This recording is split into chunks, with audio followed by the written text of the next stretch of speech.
Yes, it is true, folks. We are back. Welcome back, everybody, to another episode of The Good, the Mad, the Ugly. I am your host, Spencer/Mav. You know me, you love me. I am back after a week-long break, I guess you could call it. It was Thanksgiving. I was out of town, obviously, and then you guys know how holiday travel is. I planned to be back on Friday.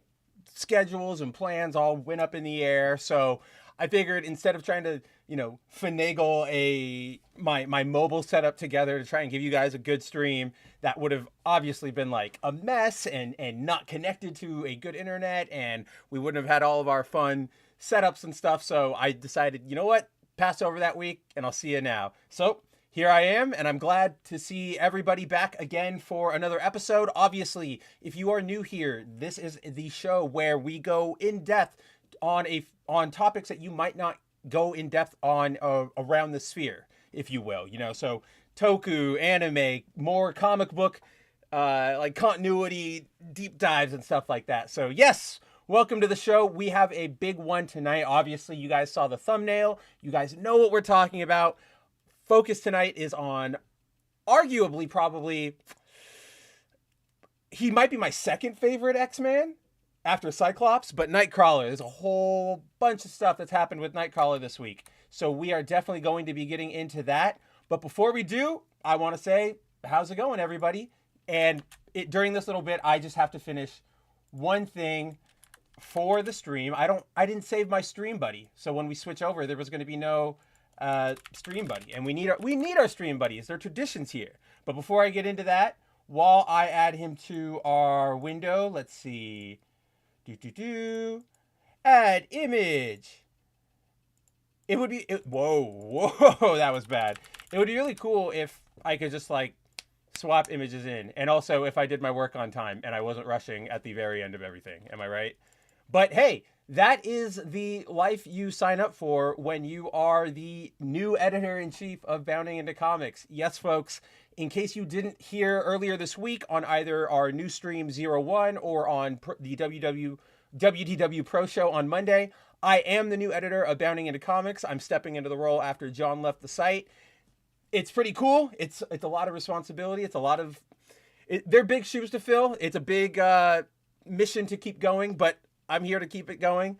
And all that to say, it's just been a wild, crazy week where I've just been running like down to the wire on almost everything. Not really sleeping, not really doing much of anything but work. And it's not bad work. It's mostly just how do you say, like it's maintenance stuff, right? It's stuff that we obviously, you guys saw that the site got a new refresh. You guys saw that we have some new people writing for us. It's just a whole period of upheaval. So it's just been a wild week. But before we get into that, I want to say yo to everybody who's in the chat thus far. I know we have my boy Zero here. He is excited, or at least ready, to talk about the Nightcrawler fiasco, the whole shebang going on with that. We've got Tehillim, my boy. Shalom. Good to see you as well. I'm glad that I could, make it on time tonight so that you could make it. Obviously, I know last week there was confusion or not last week, but the last show, it was pushed back an hour, so you couldn't make it, blah, blah, blah.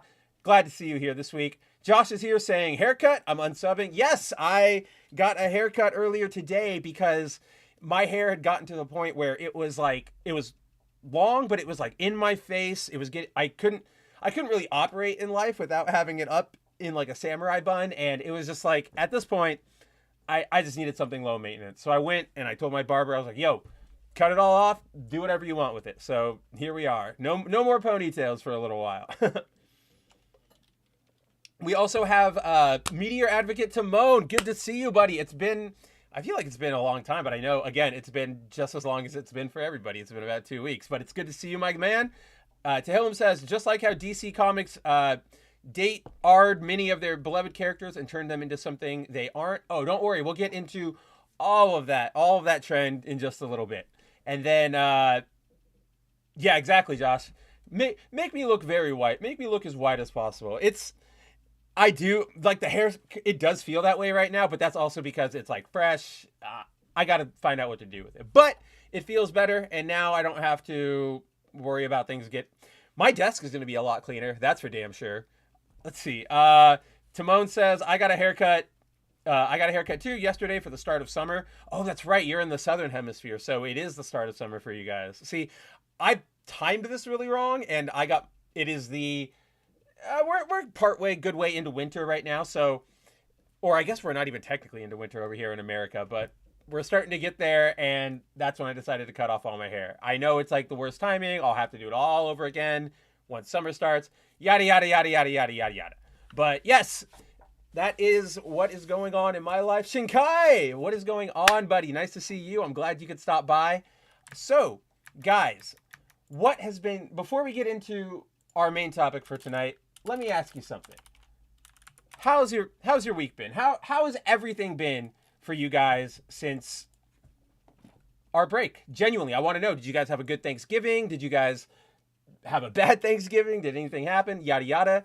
I do want to bring up from my Thanksgiving. So, during the holiday, after the festivities, after everybody went home, me and my immediate family, you know, my mom, my stepdad, my sister, we were like, well, what do we do now? We're all together, yada yada. Let's watch a movie. And the movie we put on was Guardians of the Galaxy 3, right? The last probably good Marvel movie. And I don't know, there's this element I think that a lot of us forget, being in the roles we're in and the atmospheres and the attitude and just knowing all we know. Like, we're so in the Marvel machine, like we see the internals so much that it's hard to forget that, like, or it's easy to forget, rather, not hard, but it's easy to forget that, like, other audiences can kind of like, they enjoy it, so to say. Let me rephrase that. So, or let me give you an example to phrase that a little better. While I was watching the film with my parents, obviously Guardians of the Galaxy Volume 3 was a pretty good film. I enjoyed my time with it. I think we've talked about this on the former Black Pill stream, or maybe with Jacob somewhere, but basic rundown: Guardians 3. Recommend watching it only if you've seen the other two, obviously. It looks pretty good. It has good idea. Like, I don't know, I really like it. You got the Guardians in the old school uniforms. You have Adam Warlock, which I know there's all those problems with Adam Warlock, but that's not really on Gunn. That's more on Feige and that whole getting him fired fiasco, blah, blah, blah, blah, blah, blah, blah, blah. We don't need to worry about that. But it's a pretty decent film. But I also, you know, when I watched it, I enjoyed my time, but I was also being hypercritical. I was looking for things. I was in my bounding into comics brain, right? But sitting there with my family, you know, watching my mom and my stepdad, who are very casual viewers, and then, like, my sister, who is a semi casual, she doesn't even really like the MCU. She really only likes Young Avengers stuff. So she watched, you know, WandaVision. She watched she hasn't even watched Hawkeye, but, you know, that's what she likes, like the original. Damn, who wrote that run? I gotta look that up really quick. Who wrote that? Was it Brian K. Vaughan who wrote that? No, he did Runaways. Let's see. Young Avengers. Who wrote Young Avengers? Because also, guys, if you haven't, Alan Heinberg, that's who it was. So she loves Alan Heinberg's original run. And if you guys haven't read that Young Avengers run, I highly recommend it. Some of the best comics. It's almost 20 years old at this point. Like, it came out in 2005. So it's old, but it's good. And it's got all, you know, Wiccan and Hulkling and Patriot, who rules. So definitely recommend checking that out. But watching Guardians with these varying levels of investment in Marvel, you know, my mom was laughing at a lot of the jokes. My dad was laughing at a lot of the jokes. My sister was laughing at a lot of the stuff. And I mean, there was stuff I laughed at too. It's not like they were laughing at things that we would have been like, huh? It's just, it was one of those moments where you sort of forget. It was nice to realize that some people are able to, like, you know, watch this stuff and be able to turn their brains off. It's not us, for good reason, but it was an interesting moment. It was sort of a nice moment. And maybe a lot of that had to do with the fact that we were watching one of the more decent movies. I'm sure that if we put on Black Panther, or if we put on Shang-Chi, nobody would have been as invested, or nobody would have cared as much. But because it was that specific sort of James Gunny type of movie, I think everybody was having fun. But I don't know. It was just a very interesting observation. Sort of one of those that makes me want to, like, step back and reflect for a moment. Not to say, like, I'm going to be super forgiving or everything, but just remember the world's out there, right? Let's see. What are you guys all saying? Timon says it's here. It's already scorching. Yeah, I can imagine. Here's the funny thing, Timon. So you guys all know this. I am based out of Arizona in California, Arizona in the United States, which is a giant desert. It is a state that is nothing but desert, right? And so it gets boiling, roiling hot in the summer, like upwards of 110. I don't know. Freedom units? Okay, I'm gonna do that. I know pretty much everybody here is like non-American, but we're using freedom units, damn it. And it sucks. And recently, obviously, it started turning to winter. And I went outside like the other day and I had that like realization where I was like, ooh, this is so nice. Like, it's cold again. I forgot what cold felt like. This is enjoyable. And then like 10 minutes later, I was like, oh, that's right. Cold is awful. I want to be back inside. Can we get to summer again? Like, let's get going. So that is all to say I know the extremities of weather. I'm right there with you. You have a gun tank model kit fully painted. And dude, so Timon says, my country is going to shit and I'm finishing my gun tank model fully painted. That's really all any of us can do, right? Like, all of our countries are going to poop. And really all we can do is just, make sure for your own sanity, you have a distraction, an escape, again, which is the whole debate around escapism. And that'll come up later. But seriously, that's how I feel most of the time, Timon. It's just like, I'm sitting here, all right, the world's burning, everything's blowing up outside, but, I've got a new Kamen Rider model to build. I've got to build it. And that's honestly, ever since I was 10, that was kind of how I figured I would face the apocalypse, building some sort of model kit. Let's see. Josh says, Guardians of the Galaxy 3, pretty good movie. Don't want to watch it ever again. Yeah, see, I feel that way with a lot of like Marvel movies, but it was one of those situations where I'm not gonna watch it. Like, if somebody puts it on, I'm not gonna be like, oh god, oh no, that was really bad. It's one of like, okay, I'll watch, but it's rare that I'm ever going to go voluntarily watch it again. Even though I have to say this, guys, yes, the race swapping is a problem, blah blah blah, but the High Evolutionary, whatever his name, the actor's name, it's like I can never remember his name because I always want to call him Jimon Hansu because I always confuse like the two of them. High Evolutionary actor. Chukwudi Iwuji, like, he rules. Like, his performance is fantastic. Like, he's such a good villain. His performance rules. If you were going to pick, like, if you had to pick a black man to be your next race swapped Kang, I don't know why you didn't go with him over Jonathan Majors. Like, I actually felt like Chuck Woody was a threat. I don't ever feel like Jonathan Majors is a threat. And that might have a lot to do with the two different philosophies, sort of the MCU in general and then James Gunn's movies, right? Because we all know the MCU nowadays is just the safest cookie cutter stuff. We know there are no stakes because there's the multiverse and everybody's going to come back and we know that they got to have all their future plans and there are spin-offs coming, so don't worry, this character, blah, blah, blah, blah, blah, blah, blah, blah, blah. But with Gunn, the Guardian stuff has largely, except for what's his name, Star-Lord and all that stuff in Infinity War, which Gunn hated, and he's like, I can't believe you messed up my plans. That stuff is sort of kept relatively on its own, right? Like, Gunn has kind of sort of free reign over that. So you don't really know, is that villain going to come back? Is he going to die? We don't know what's going on in the Gunn corner of the MCU, right? So watching that movie, Chuck Woody actually is like, oh, this is a threat, and we don't know what's going to happen. Whereas watching Jonathan Majors as Kang, trying to be all imposing ruler, I'm here to crush everything. It's like, well, you can't win or lose here because we know that you got to show up for your Avengers. Who cares? And then, of course, multiverse, like I said, blah, blah, blah, blah, blah, blah, blah. But, yeah. Also, I really liked I didn't remember this from my first watch for, I don't know why, but the red translucent like glass on the High Evolutionary's pyramid thing, really cool. But then again, like, you guys know this, or you should know this. Josh the other day was confused when I told him this fact about me. I don't know why, but I love translucent stuff, things you can see through. I'm trying to look if there's anything on my desk right now or around me that's like translucent that I can illustrate with, but there isn't.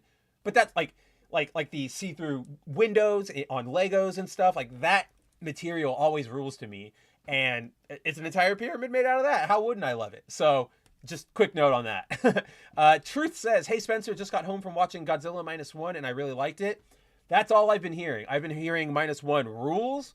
It is, I'm sort of not surprised because it's Toho and they've really been amping up their live action production lately. Obviously look at Hideaki Anno's Shin series, you know, Kamen Rider, Ultraman, Godzilla.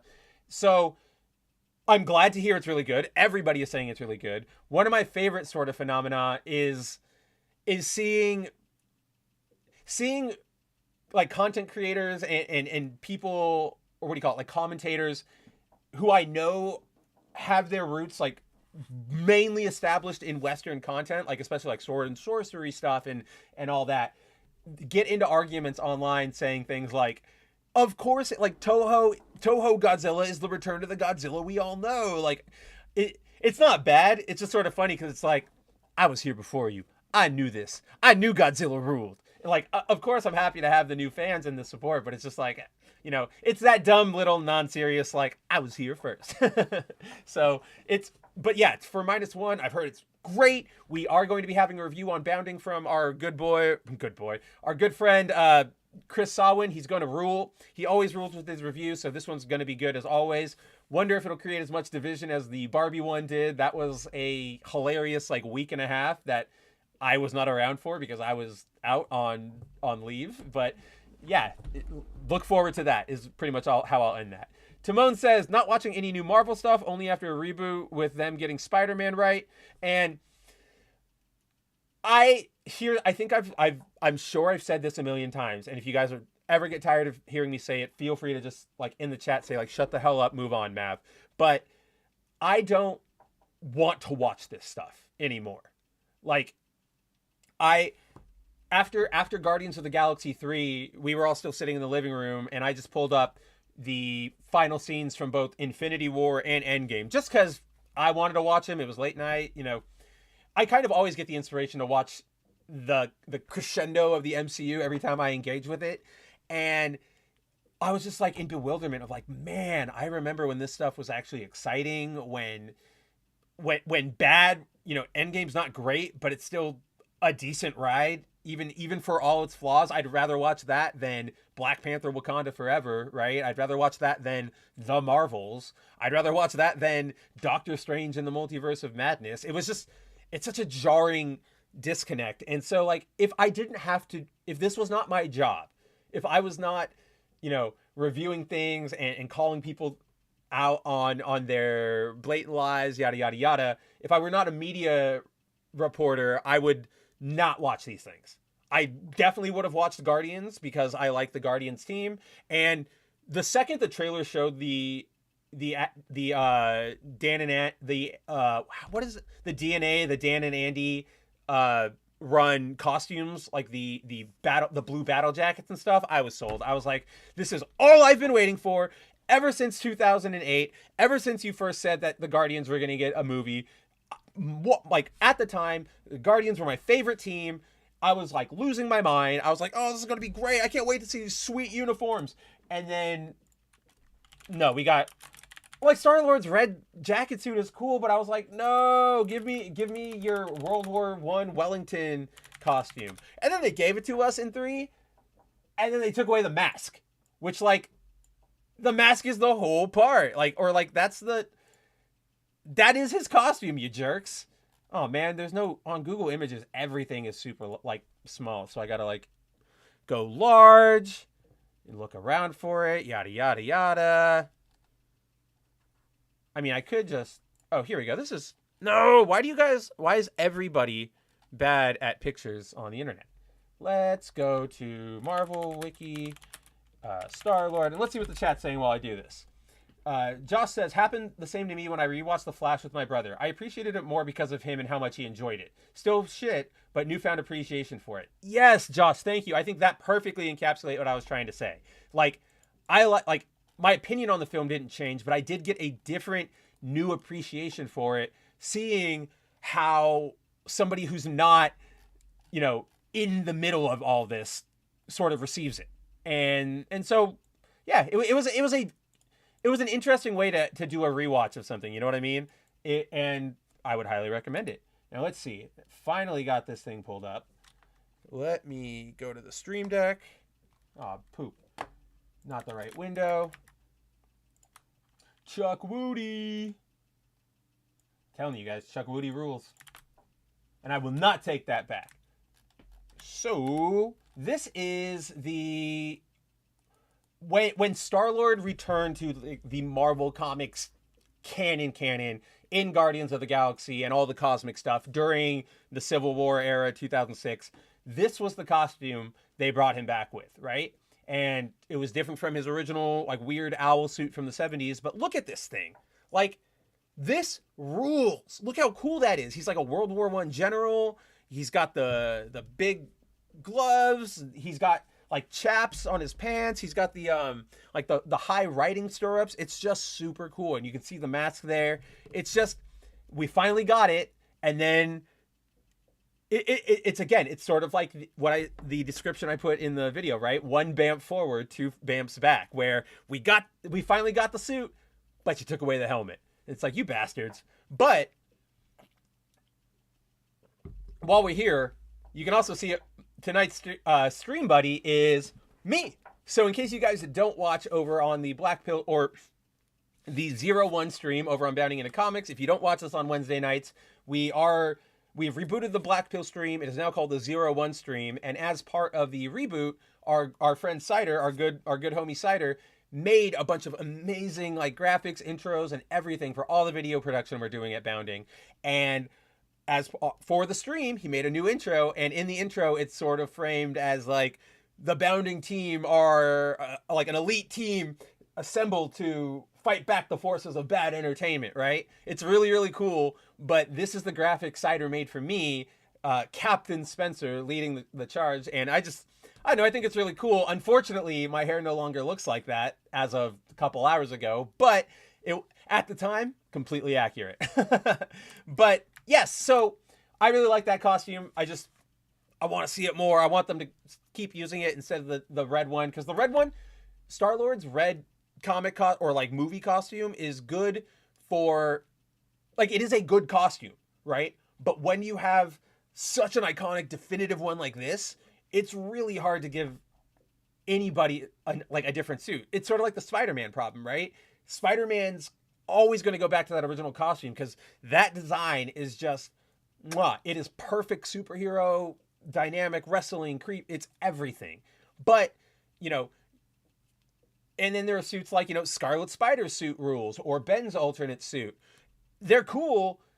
They just don't reach that same capacity because they're just not that costume. They're still great costumes, but they're never going to overthrow the big boy. Except, and sometimes you'll get decent competitors like the black suit, right? Obviously, that thing took the world by storm. Everybody loves it, and it's always like, if you have an alternate costume in a Spider-Man game, it's going to be the symbiote one, right? So that's how I feel about the Star-Lord costuming, all that stuff. But aside, like, again, complete nitpick.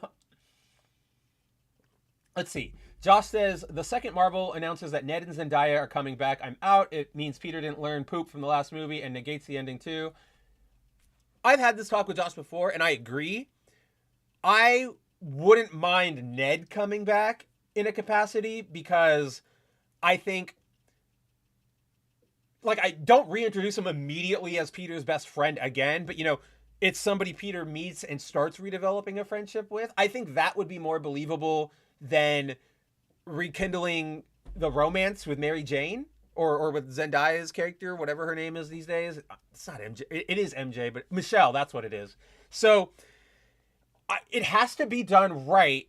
I just don't feel like they're going to handle it right. I think it's going to be like Josh fears, where they're just sort of going to smash and throw them together, especially if we just let Marvel have full reign over it, right? Because again, stop clock moment for Sony, but they're the reason No Way Home was halfway as good as it was, right?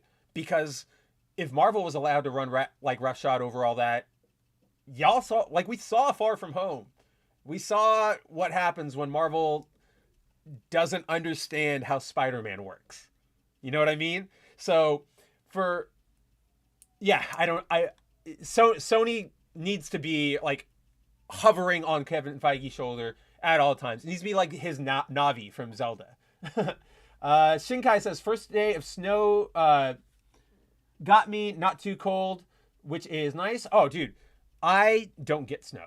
I used to live in Illinois, and we would get snow there like heavy because I lived on the literal border of Wisconsin and Illinois, so right in the middle of Midwest like winter season, and like I used to have to shovel a driveway, salt the driveway, all that fun stuff.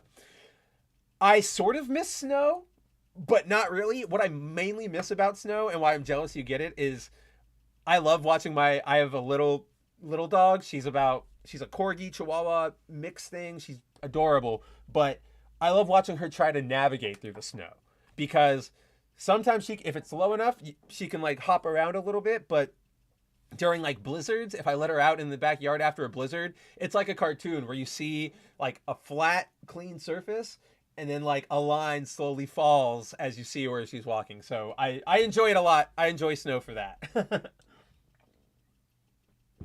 Colonial units, Timon, okay? We don't you know what? No. I was going to say we don't entertain the British here, but we don't respect the British here, all right? We left for a damn reason. 1776. Why do they spell everything with 2 L's? Because we handed them another one back then. Let's see. Tehillim says he's been watching a lot of anime, reading manga, and trades. Finally finished watching Blue-Eyed Samurai. I've got my review done for it. Just need to schedule it. I'm excited for that review because I believe we talked about it on the last stream or whatever, because I think you talked about how you were watching it. I'm interested in what that series... I don't know anything about that series. It's sort of just popped up on my radar. And I'm hearing it's great. I hear it's fantastic. I think I've heard from you specifically, Tehillim, that you've been enjoying your time with it. Like you've been posting on the, what is that called? Like the YouTube creator feed, right? Where it posts the updates in your like subscription feed. I'm pretty sure you've said it there. So yeah, I'm excited to watch that review. I got to know what it's about. And yeah, if it's good, I really want to watch it because everybody's talking about it. Let's see. Yeah, Josh here hating the translucent N64 was crap. That's objectively wrong. They all looked fantastic. The blue one was the coolest one, followed by that pink one and the orange one. The smoke one was okay, but I mean, it's just boring. It's just gray. Truth says, I really want to watch -1 in black and white. I would too. I feel like there are a lot of movies nowadays that could benefit from going in black and white. What was that? Logan. I know that's like such a normie. Sorry, there was something on my camera. That's such a normie nerd superhero like consumer answer. Like black and white movies. Let's talk about Logan. But I liked it. I liked watching Logan in black and white. I thought it really, really worked for the story. One thing I think that Hollywood needs to solve before we start doing a lot more black and white cuts, which some films do, not all of them do. So I think it's a budgetary or production thing, but we need to nail true black on screen because and maybe this is just a personal nitpick, but when I'm watching something that takes place in the nighttime or it's supposed to be like pitch black in the forest and spooky or you're in space, blah, blah, blah. If I can see sort of like the projector, like there's that black that gets projected that's sort of like green because it's not real black. It's just like emptiness being projected off of the projector, right? Or like a black like key for, yeah, you guys know what I mean. It's really distracting for me because I can it ruins my immersion because I sort of am like, oh, I can see where the black of the theater breaks with the black of the content. And now I've obviously realized that this is a movie. So like Logan does it really well. It uses its true blacks, but what the hell was I watching? I was watching something over the holiday and I was like, the black is bugging me. I can't do it. So all that to say, I would want to watch it too. Let's just hope. I mean, it's Toho. They nail it anyway when it comes to production, like on their films like this. So yeah, I'd watch it in black and white, just like I want to watch it in color as well. Finally, Timon says Endgame was my last Marvel movie. Yeah, as it was for a lot of people. If I didn't have to do this for a living, my post Endgame watch list of stuff would have been WandaVision, probably the start of it, or maybe I would have finished it out because I was committed already, right? I probably would have watched WandaVision. Probably would have begrudgingly watched Loki for Owen Wilson because I just enjoy him. He makes me smile. He has a good energy for me. I don't know. I like him. Wedding Crashers. Go watch Wedding Crashers. He's great. So I probably would have watched that. Probably would not have watched Falcon and the Winter Soldier because I don't really care about either of those two characters. I'm glad I did end up watching that because John Walker is actually really cool in that show. But I probably would have passed that over. Might have checked out What If because I did anyway because it's animated and I was just like, all right, impress me, I guess. Show me what you can do with animation, Marvel, or Marvel Cinematic Universe, right? I don't think anything else would have been viewed after that. Spider-Man, did I say that? Like, that would have been the movie, last movie, but then, oh, and then Guardians. I would have watched the Guardians, but nothing else. Like, I'm not even excited for anything now. I don't care about anything else now. What I care about now in terms of the MCU is I want Iman Vellani to have a better... I don't want her career to get handicapped by being stuck in this crap. I want her to have a great, joyous, fantastic career in Hollywood, doing whatever she wants that isn't bogged down by Marvel's crap. Because this... I love... Like, Iman Vellani is a literal walking ray of sunshine. She is just so... Oh my god, there's a picture. I'm going to pull up a picture that I saw of her earlier. But, what is her name? Iman Vellani...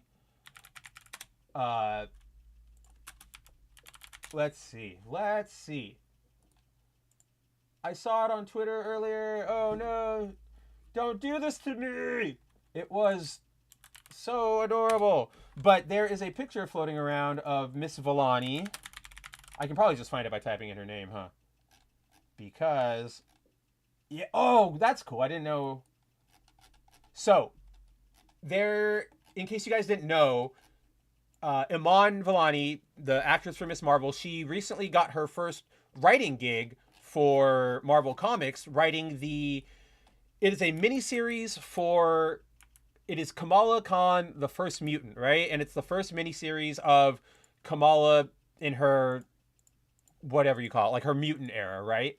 And so she's going around doing book signings for this title, and like, just look at this girl. Like, she is so happy. She's not here. Like, she's just genuinely happy to be working on, like, comics. This is stuff she actually loves. Like, and we all know by now how she calls out Kevin Feige on being wrong about canon. I covered earlier this week how she literally came out and said the only way to save the MCU is not to keep raising the stakes, but to pull back and start, make us care about your characters. Give us good character stories so that we invest in them and we want to go along for the ride.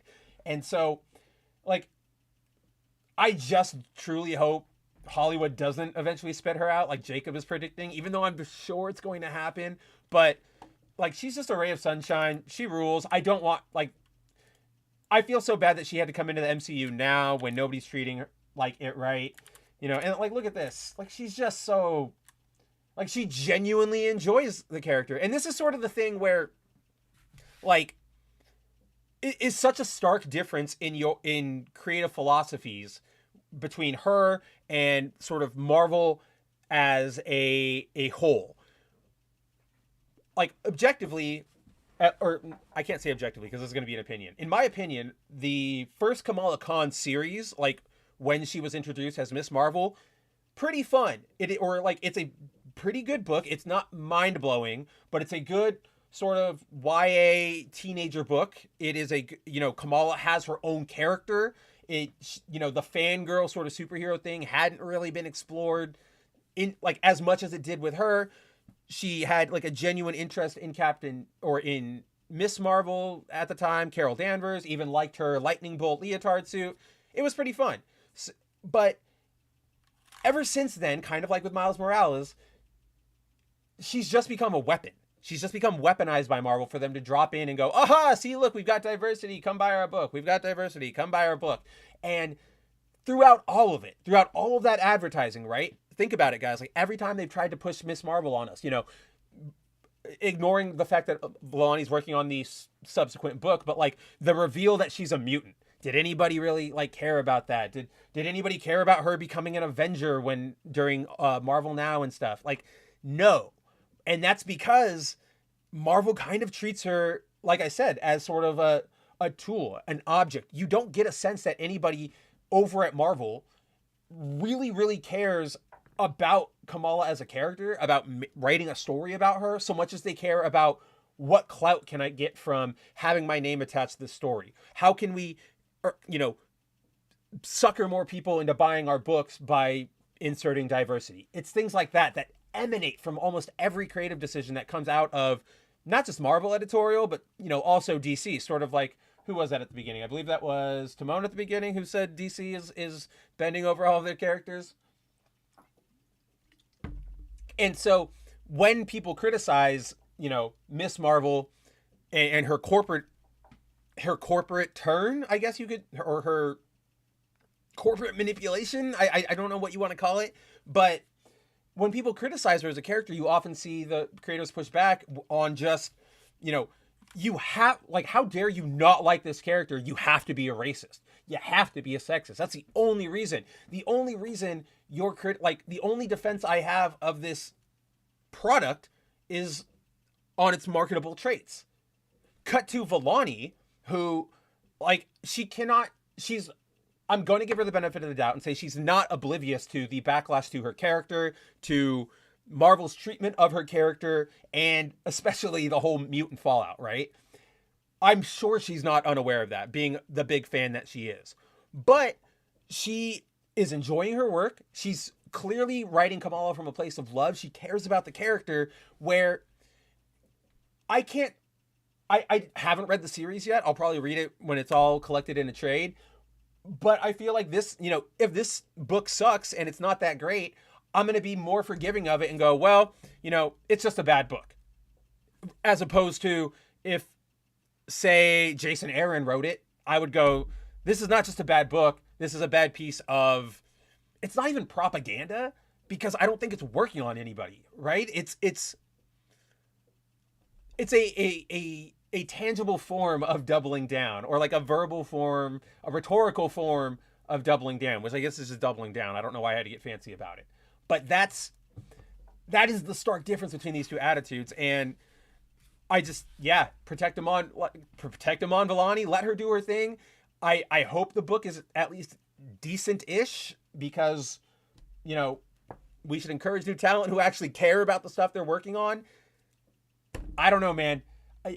It's a real crapshoot for Vellani. And I also think it's weird. Like, it's funny that how many of us thought that when it came down to it, we would be standing behind the actress for Miss Marvel to save the MCU. Not because of her, not because of Vellani, but because of the character. Like, who would have thought that everybody, like, go read the comments to my article about Vellani's comments. From Bounding Into Comics, which is like, our audience is probably rightfully so one of the more harsh and critical harsh and critical audiences. They're all going, why is she getting saddled with this? Oh, Vellani is the best. Just get her, like, save her career. Why is Miss Marvel such a bad character because of that? Blah, blah, blah, blah, blah. Like, Marvel, if there are people who, like, I don't know, it's just, Vellani should be the first of a reborn class of writers who actually care about their stuff. But unfortunately, I don't think that's going to happen. I think that this is just going to inspire more activist writers to hop on the train, because they're going to take the wrong lesson from Vellani's story, which is not, if you have a passion for comics, people, and a passion for the material, and you treat the fans who even disagree with your stuff right, you will have a better relationship with them. They're not going to take that lesson away. They're just going to see, ethnic woman was successful in comic on ethnic character that chuds don't like. And that's as far as we're going to take it. Finally, now that I finished that thought, I've been meaning to get to this for like 10, 15, 20 minutes ever since she appeared. Cassie, how's it going, girl? I'm always happy to see you. I'm so happy you're in the chat. Sorry I didn't address you at first. I was sort of stuck in that gear, but yes, I'm glad you're here. Let's see. Awesome helmet. Who's got a helmet?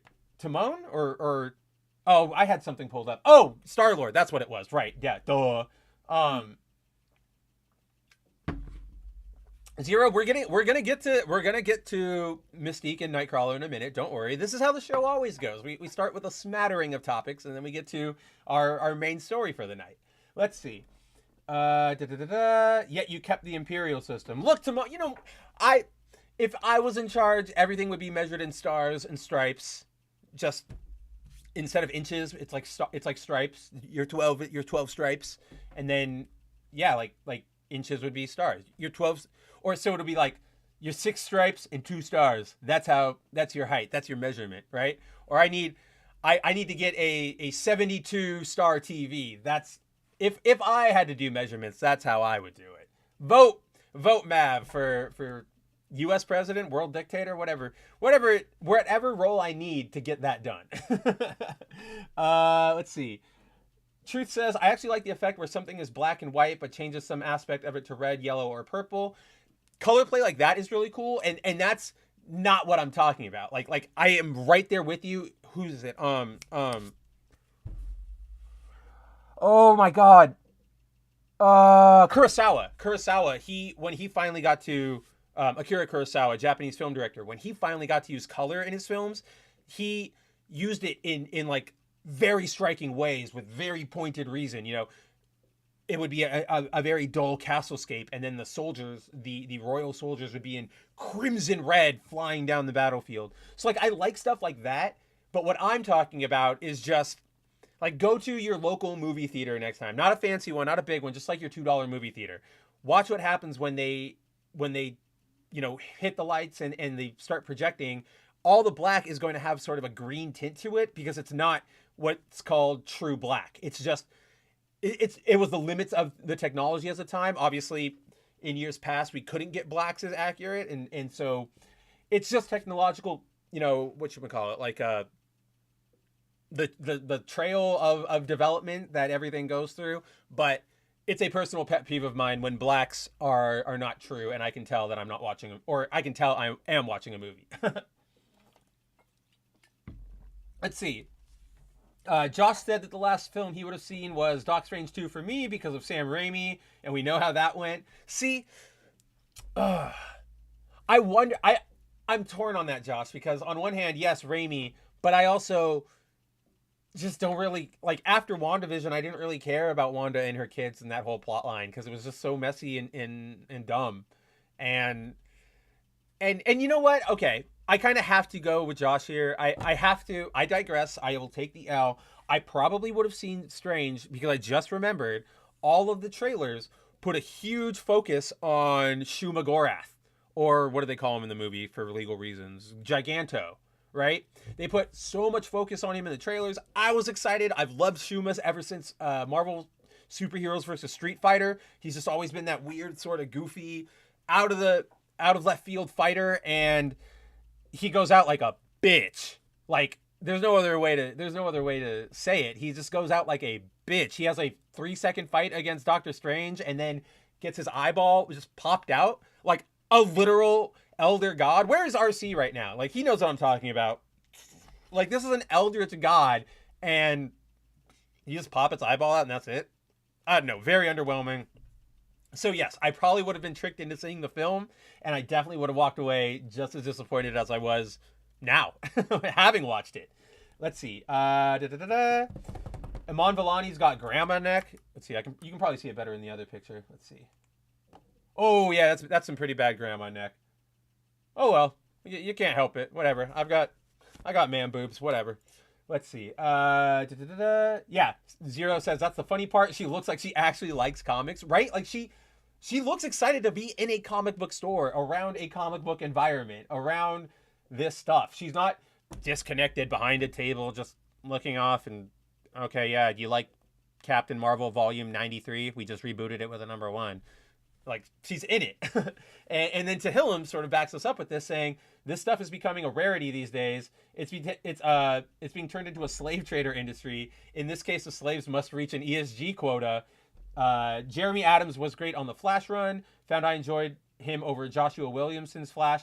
Oh, I would actually say, Zero, per capita, I don't even know if that's the right term, but like for your money, DC more often has better writers than Marvel does nowadays. That's not to say they're anywhere near good, but it's sort of like at DC, I sort of find more series to sort of pull out and put my interest into than I do over at the house of activism that is Marvel. And now that I think about it, I don't know. Maybe I do. The current Flash stuff is interesting. I'm not sold on it yet, but I'll see where it goes. Godzilla or Justice League versus Kong is fun, but that's sort of like a outlier thing. So nothing is great right now, but yeah, everything is being sacrificed on the altar of ESG. And I think that's a perfect transition, but I also want to address these. Timon says, to me, if you liking current pop music, I don't take your music opinion serious. Same with comics. Right. And I totally respect that. And I would just say, that's fine. You don't have to agree with me. I would hope that if I recommend something to my audience, it comes with a little more weight than, an IGN shill or somebody working over at CBR, because I am still very hypercritical of all of this stuff, but I'm also I'm not a reactionary. I'm not just going to immediately shut off because something is weird to me, is different than what I expected, yada, yada. I will give things a chance. So if I find something that's decent, I'm going to admit that it's decent. I'm not going to lie about it. But at the same time, I'm also not going to gas up something that I think is utter total garbage, which I think should bring us into our main topic tonight, Nightcrawler! So, yes, folks, there has been a major shakeup in the life of our boy Kurt Wagner.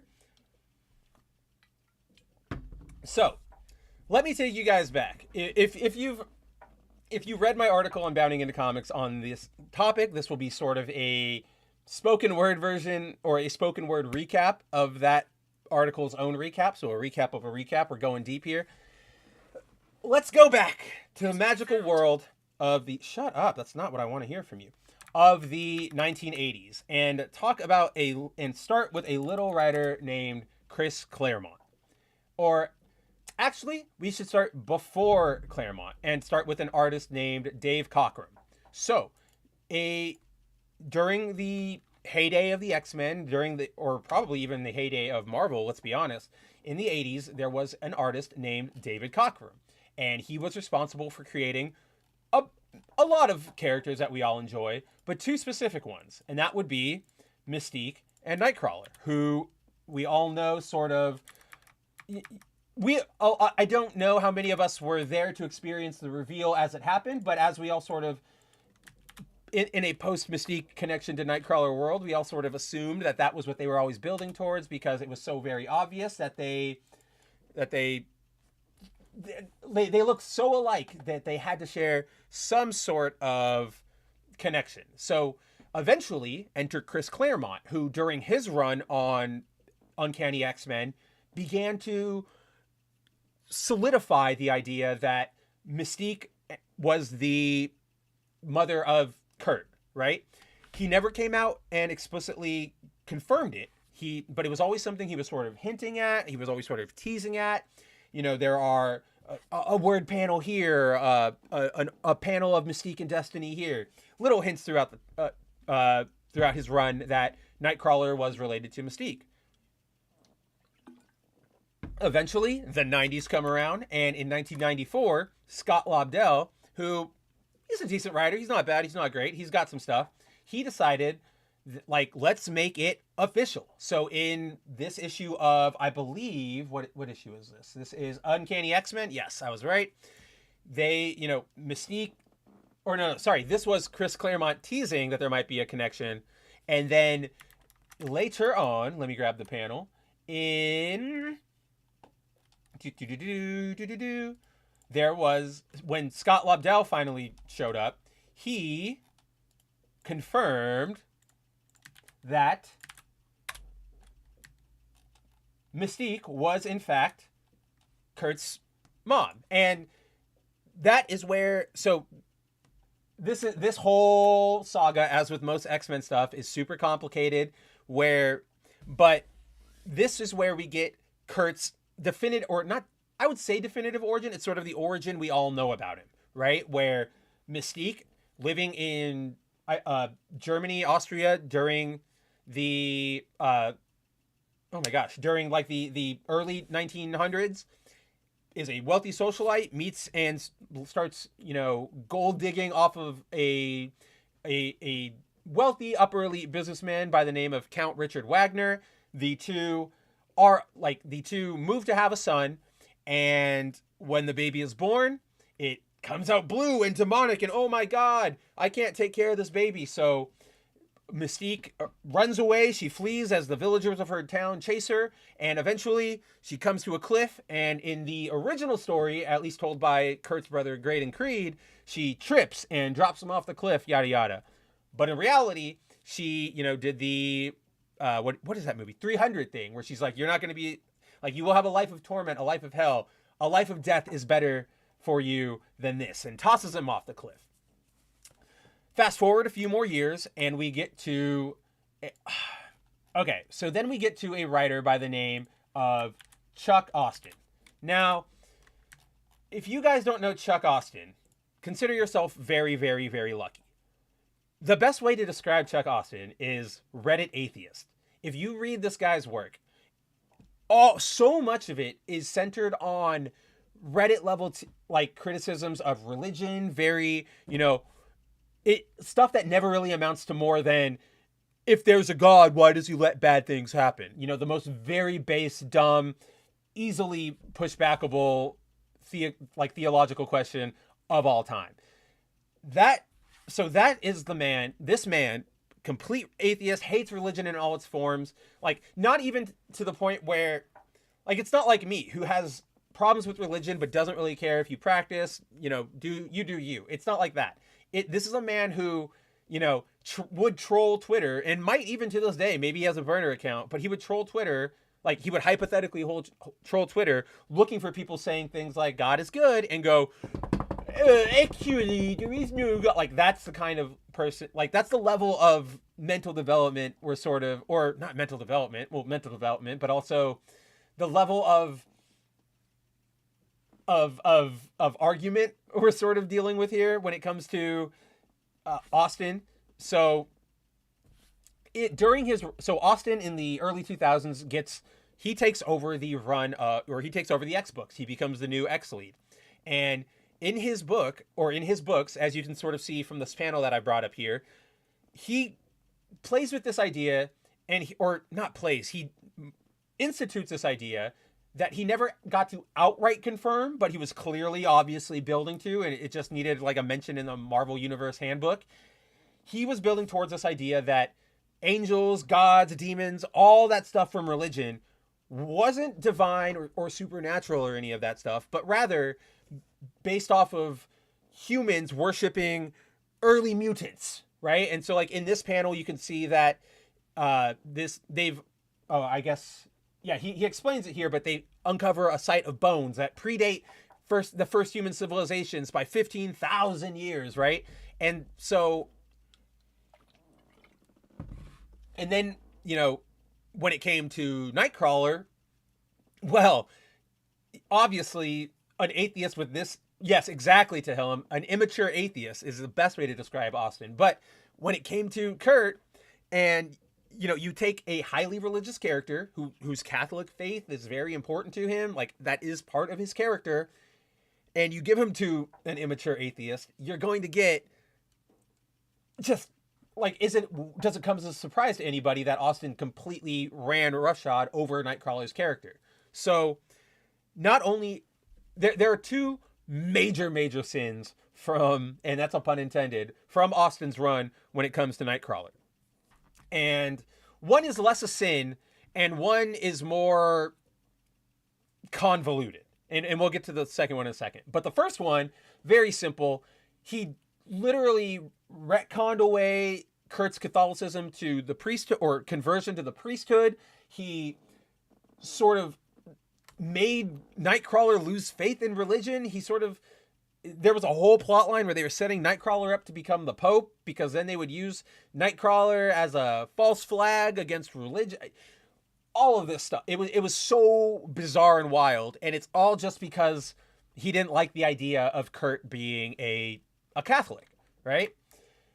The second, which okay, all of that's super dumb, but in the relative world of comic book decisions, this is sort of the dumb we've seen before. We always see people make really stupid retcons like this, where they misunderstand a character. They try to change a fundamental aspect of that character because they either don't like the character, don't understand the character, or they just want to impose their own beliefs and worldview on not just the character, but the reader, right? But so we've seen this before. This is very, very typical Marvel, actually, like current day Marvel. But what got really weird was, as part of this whole attempt to divorce, or like to remove the divinity of like religion and to make mutants that and everything, as part of this twist, Austin revealed that the biblical Satan, the one that all the stories are written about, that you went down to Georgia to fight, that what's his name, that Daniel, oh my gosh, what's his name, played the fiddle against in the Crossroads, all that's like, that devil was Azazel, who a lot of you guys might remember as the essentially the Red Nightcrawler from X-Men First Class, who was on Magneto's team. Pretty cool character, very bit part, kind of gets punked out of the end very fast because, I mean, you got to focus on Magneto. You had to. But as part of erasing Kurt's faith and erasing religion from the not MCU, but the 616, Austin revealed that that Satan was Azazel. And Azazel was actually Kurt's father, because in order to keep coming back to Earth, to establish a connection to Earth from the Brimstone dimension, which is the dimension that Kurt always teleports through, but I guess at the time Austin was setting up as the actual literal hell. So Azazel needs to, he basically discovers that in order to keep coming back to Earth and keep reigning, blah, blah, blah, or like keep influencing events, he has to father children with a bunch of women, because the more connections, the more like blood connections he had to our realm, the easier it was for him to go back and forth. So as part of that, he, thanks to him being near immortal, because he's, a mutant Satan demon thing, he was able, Austin made him meet Mystique back in the 1900s. They have a child. Everything else sort of plays out normally from there. And the story, let me rephrase. With Azazel, the revelation of Azazel, Nightcrawler's new origin was Mystique is married to Baron von Wagner, or Baron Wagner, not von Wagner, Baron Wagner, and they are still loveless. They still don't really care for each other. But instead of him being the father, it's revealed that the Baron is, barren. He cannot father any children. So in the aftermath of that revelation, Azazel, being Azazel, uses his, devil-like seduction to get Mystique, and that's where the baby comes from. And that's where everything sort of plays out the same from there. Mystique goes, tries to throw the baby away. Now it is to hide the sort of sin of her affair, rather than protect Kurt. I mean, it like devolves into that, but it starts out being like, I have to hide the evidence, yada, yada, yada. And for the longest time, that's where we sort of stood. That was the definitive origin for Nightcrawler. Now, it wasn't perfect. Marvel has actually never fully addressed the mutants as angels, demons plotline. They kind of just, like, Marvel and fans kind of just collectively agreed in 2003, 2004, whenever that time was, everybody, uh, everybody. Sorry, something distracted me. But everybody sort of collectively agreed to move on and ignore it because everybody sort of knew that this is not. It's not a great connection. So the next 20 years, we go on. Azazel is established as Kurt's father. Within canon, it makes a lot of sense because you have, look at look at Nightcrawler's parents. Mystique has blue skin and yellow eyes. His Azazel has pointy ears. He can teleport and he has a tail. Seems like you put them together and what do you get? Bamf, right? And that's sort of where we were. Wasn't great. Wasn't the cleanest origin, but that is what we stood at for roughly 20 years. And then came a little book called X-Men Origins, or X-Men Blue Origins #1. They always got to go crazy with those titles nowadays over at Marvel. So before we get into the actual issue itself, a little backstory. At current, our boy Nightcrawler is currently trapezing around New York as he doesn't really have a name. The citizens refer to him as the Creepy Crawler, but he's gallivanting around New York in a Spider-Man costume that he asked to get from Pete, not to be a new Spider-Man per se, but sort of to get away from all of the Krakoa drama that's going on over in the X-books, to distance himself from all of those politics. Kurt just wants out from that. He needs to go back to his roots, that sort of storyline. And yeah, as a result, he goes to Peter, says, "Peter, can you help me out?" And Peter says, "Yeah, just take the suit and have at it." So, right, exactly, Timon. It was a decent origin if it weren't for the whole demon alien or demon mutant thing. It would have been fine. Obviously, you would have had to invent some device, some MacGuffin to get Azazel out of the 1900s out of modern day into the 1900s. But this is Marvel, man. Just say you teleported wrong through the brimstone dimension. Things like that can happen, right? But we digress. Yes, it was decent, if a little rough, but decent. So now Kurt is a spider person. Hopefully, God, I didn't even think about this, but I really hope this means he never gets roped into any Spider-Verse stuff. And I don't mean like the Sony stuff, like the movie, because I don't think he's ever going to show up there. But I mean in like the comics, with like Dan Slott's obsession with just going back to, and not just Dan Slott, but Marvel's obsession with just going back to the well of the Spider-Verse again and again and again and again and again. Just leave Kurt out of it. That's not what I know a lot of people joked when this title was announced because, oh, look, they're doing Spider-Man again. Of course, they're got to milk Spider-Man. Now Nightcrawler's Spider-Man. I'm glad that's not how the story technically turned out. And I don't want it to ever sort of turn out that way. I want Nightcrawler to be doing his own thing and not have to deal with Peter's crap. Because you got 9,000 other people dealing with that already. Leave it to them. But so, in this book, I will actually admit that, it's got decent art. And I am 3 issues in. I think there are a total of 4 out right now. And of the 3 I've read, I've been enjoying myself. It hasn't been the best book ever. It's not going to blow me away, but it is very much a fun side story, right? I wouldn't mind having this trade in my collection along things. I bet maybe. Jury's still out because I'm not done. We're not done with it yet. But, we've got really decent art. We've got a pretty decent setup for what Nightcrawler's doing. And best of all, here's a turn I actually really, really like. That's actually something pretty cool.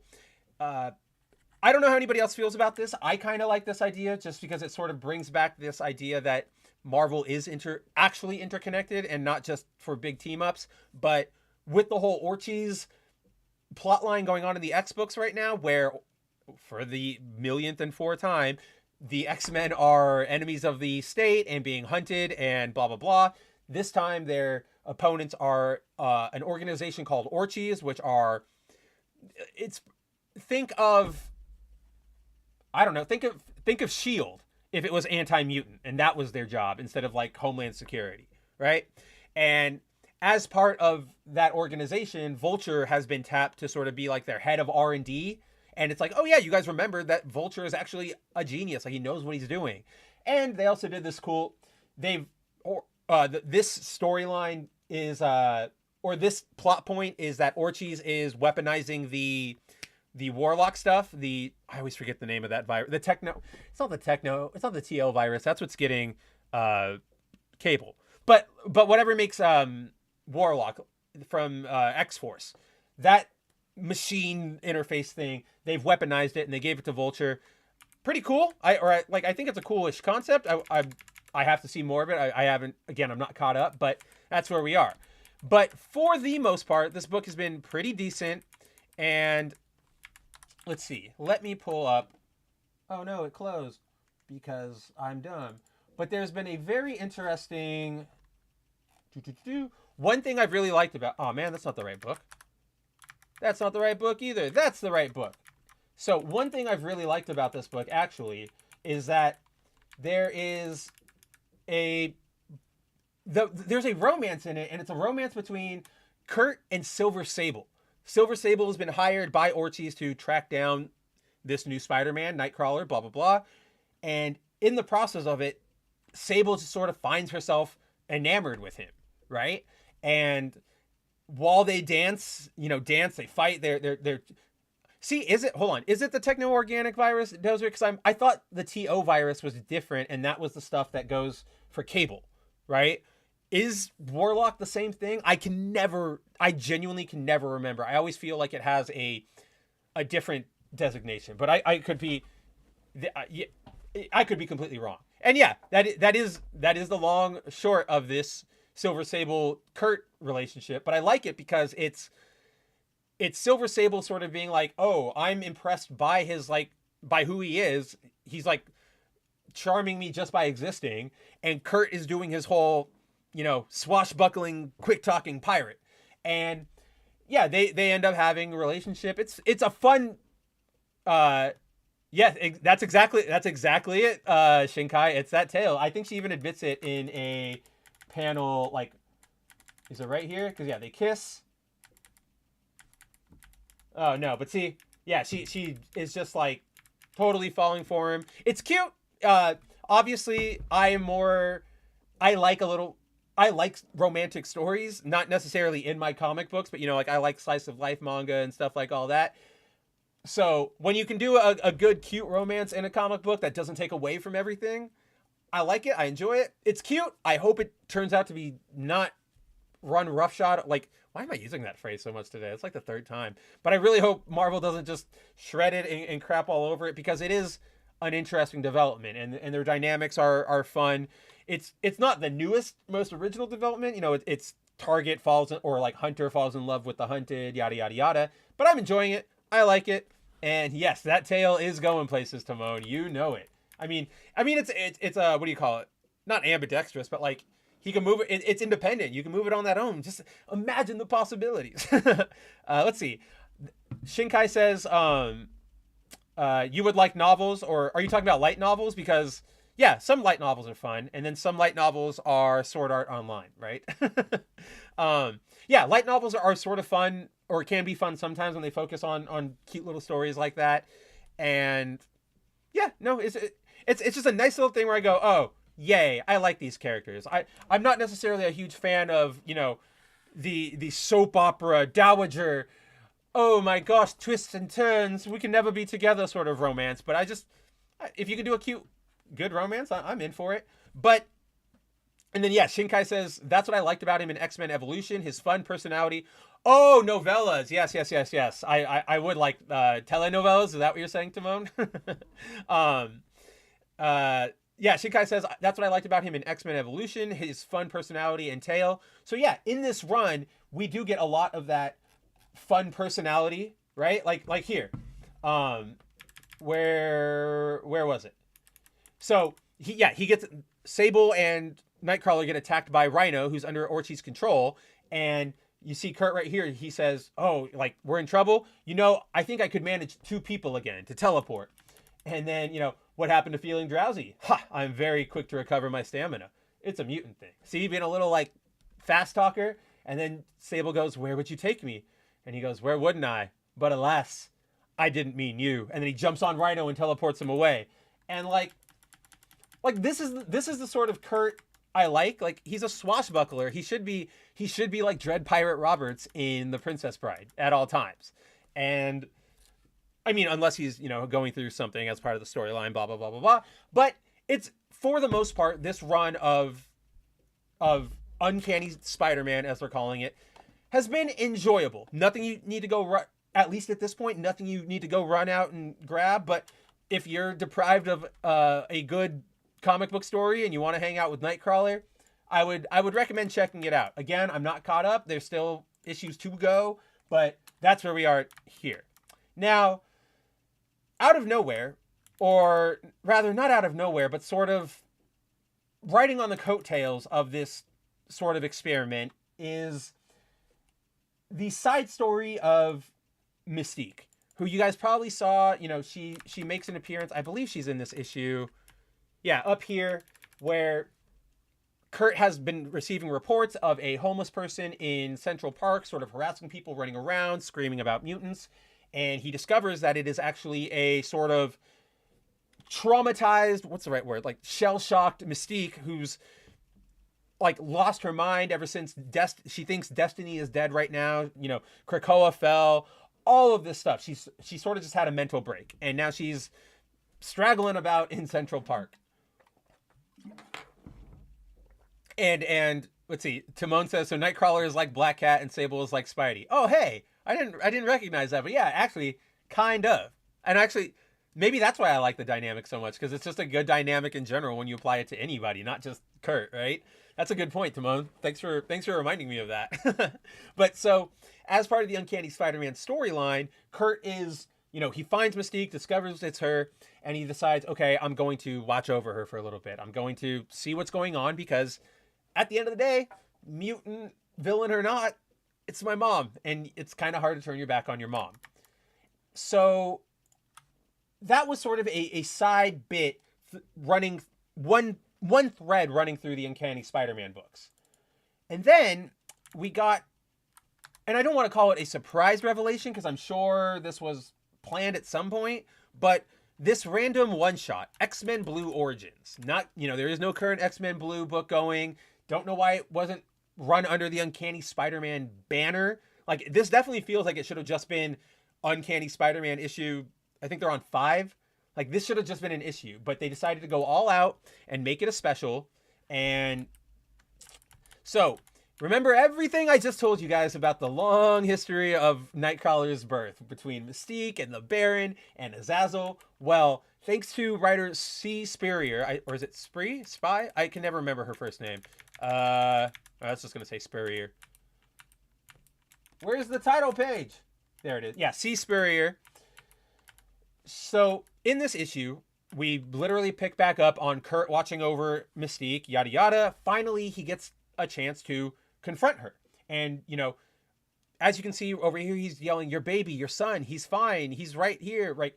One of, I should have mentioned this earlier, and it's my fault. I apologize, guys. But one of the central parts of Mystique's new homeless mental personality is she thinks her son is, like, she keeps screaming for her son. Her son's in trouble. I need to save my baby. Blah, blah, blah, blah, blah, blah. That kind of stuff, right?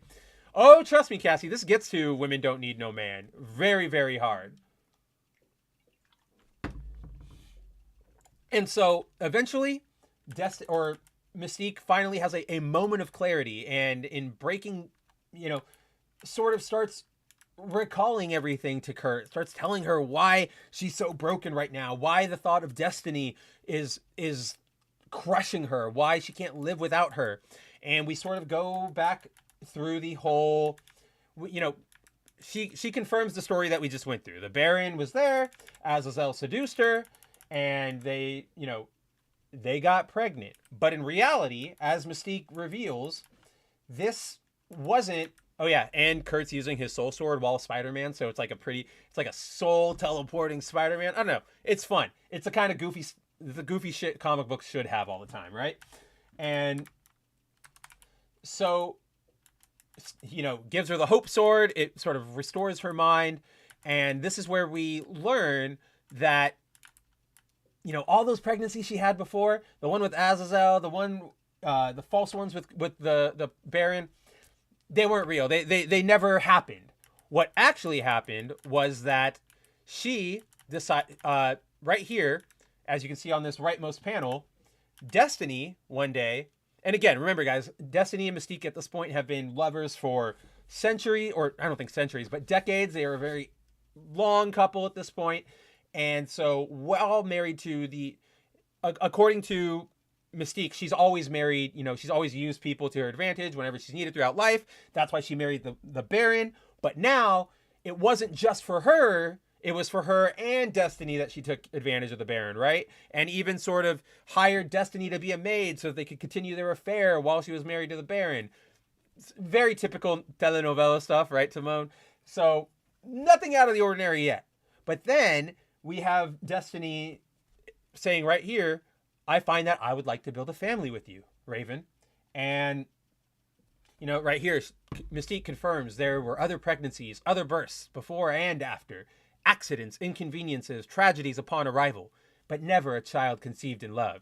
And so then you want us to have a baby? And as confirmed by Mystique, so we made a baby. Just her and me. And yeah, Shinkai, all Kurt missing is a captain hat to be a pirate. I mean, he was one for a long time. That's what I mean. Like I call him a swashbuckler for a reason. And I want him to have a sword. I want him to be swinging from the ropes. I like that Nightcrawler. That should always be your base Nightcrawler. That doesn't mean he can't get sad or experience other, you know, situations, but that should be who you jump from the base with. And so think about it, guys. What does that mean? 2 women made a baby. Now, how does that work? You might ask. How does that work? You might ask. Because, and if you do, you are not alone. Because Kurt himself asks, how does that work? And so, even right here, like the science, the genetics. And we're eventually met with the revelation here in this panel that Mystique's powers are not just shape-shifting. There's a letter over on the next page from Dr. Nemesis. It's an in-universe one. You can read it if you want to. It's in the Bounding article. I'm going to leave this panel up just because it was way more, this is way more, what do you call it? Like visually interesting than a letters page. But as discovered by Dr. Nemesis and Mystique and now Kurt, yeah, Mystique doesn't just shapeshift. She manipulates genes. Like she can gene edit and so essentially what this means is that now, so in the case of Kurt, what it means is that Mystique essentially turned herself into a guy down to the genetic level and then impregnated Destiny. But not just impregnated Destiny.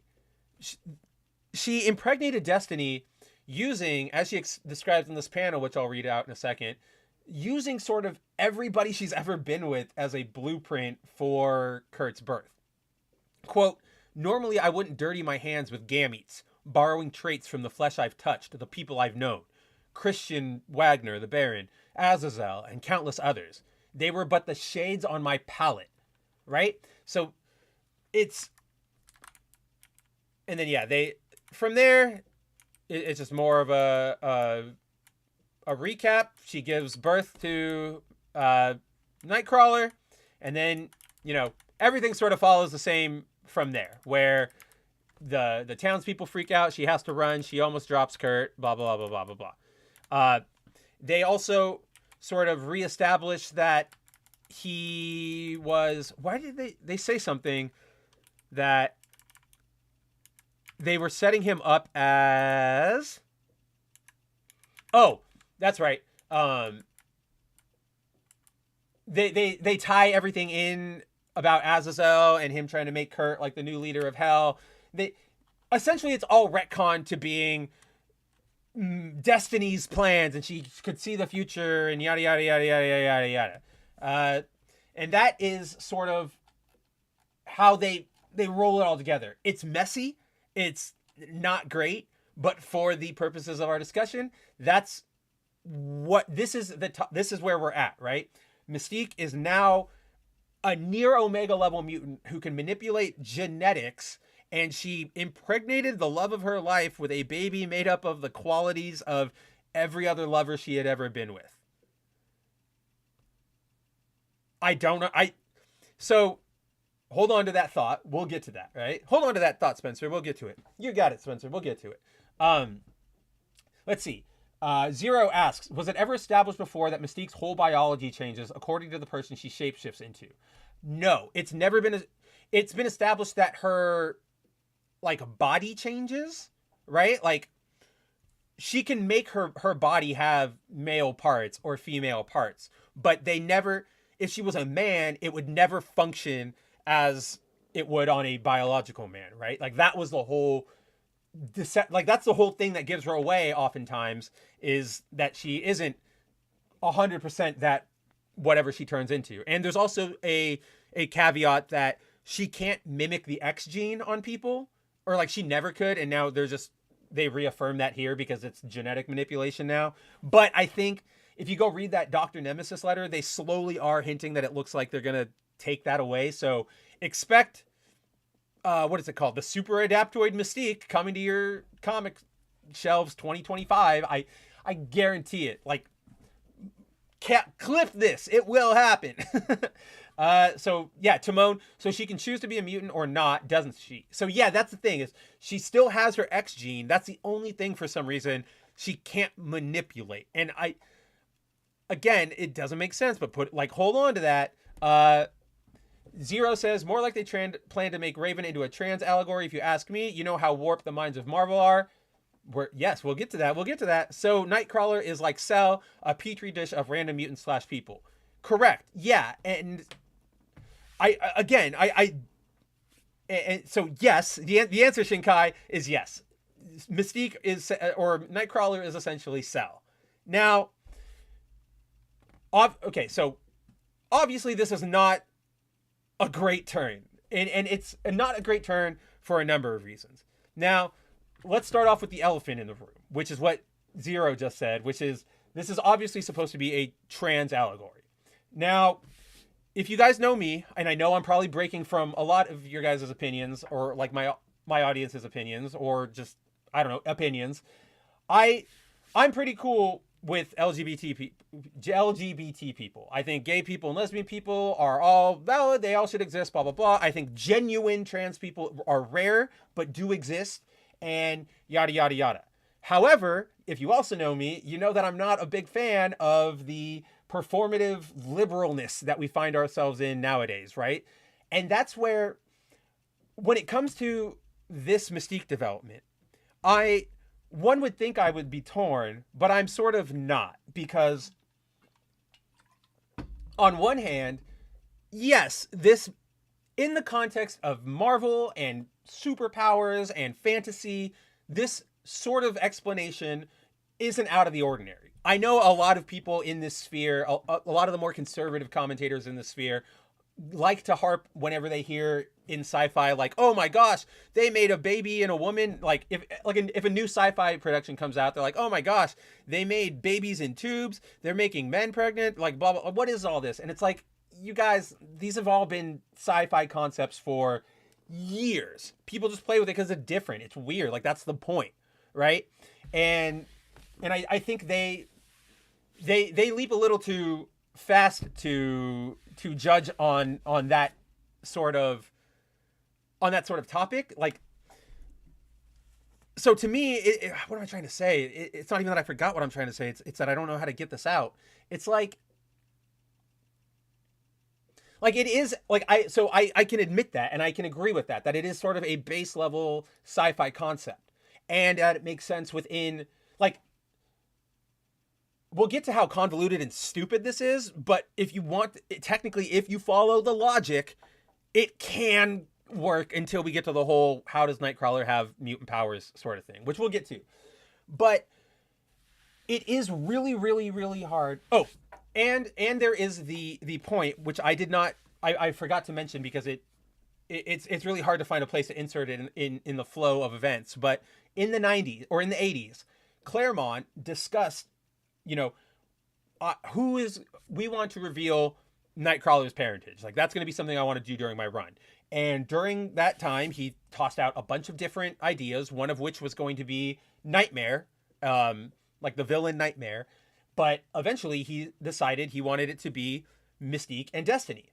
And Roger Stern, who was the editor at the time, sort of shot it down and said, no, we're not going to do that. According to him, it is because that plot just wasn't a focus of their run. I don't know how true that is compared to, the general past attitudes of like, let's not show anything gay whatsoever. So, so like, that's the explanation as to why Claremont never got around to it. But that also sort of proves my point that this has been a concept in fiction for a long time. But to bring that all to relevance to this issue and this moment, this development, a lot of, yes, it's an established sci-fi thing. And yes, it can follow within the world of Marvel. And yes, Claremont originally intended for this to be a thing.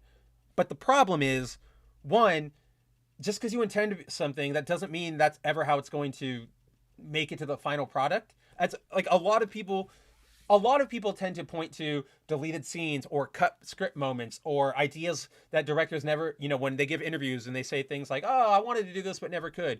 A lot of people accept that as this was supposed to be canon or this is canon, right? But it got shoved out, which in reality, I understand that feeling, but that's just not how canon works. It's not.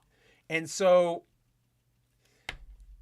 to me, this, on one hand, I can go, yeah, okay, this is what Claremont wanted to do, and this is a normal sci-fi thing, but it is current era, and in the shadow of everything that we're doing, the fact that so in case you guys didn't know, they've been teasing sort of this retcon for the last couple months, or like the last year or so, and like lots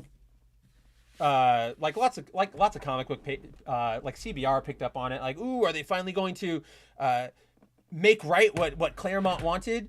And in light of that sort of marketing, and then the fact that they had to make an entire separate origin or like an entire separate issue and disconnected it from the Uncanny Spider-Man title. Like, yes, I get X-Men Origins Blue, Nightcrawler, and Mystique, but you guys have had series, I think like 2 volumes of a series called X-Men Blue that didn't involve these guys at all. So it's just, it's messy in that sense, but it just feels it feels like this isn't a gimmick where they're trying to respect Claremont and say, we want to, like, we're going to give Claremont a W, because they don't treat him like that. They're not redoing all of his stuff, right? It's just this specific thing. And so it just feels so honest. Like, it feels like the message. It feels like we're putting this in canon so that we now have a very prominent, high visibility character, 2 characters to that, to that point. We have these high visibility characters that we can point to and go, oh, look, it's not even like hermaphrodism. It's not even female getting pregnant. It's just, 2 women. That's what it's 2 women can make a baby. They did it in the X-Men. See, your favorite X-Men is the product of 2 women doing this. How can you be against it in real life? Right? Like, that's what they're getting at. Like, that's all that drips off of this. This doesn't feel like it was written from a standpoint of Iman Vellani. Right? This feels like it was written from the corporate standpoint. Like, this is not a fan going, oh, yes, I want to respect Claremont, and I've always thought, like, this is what we should do. This is Marvel going, all right, we got to do something. What can we do?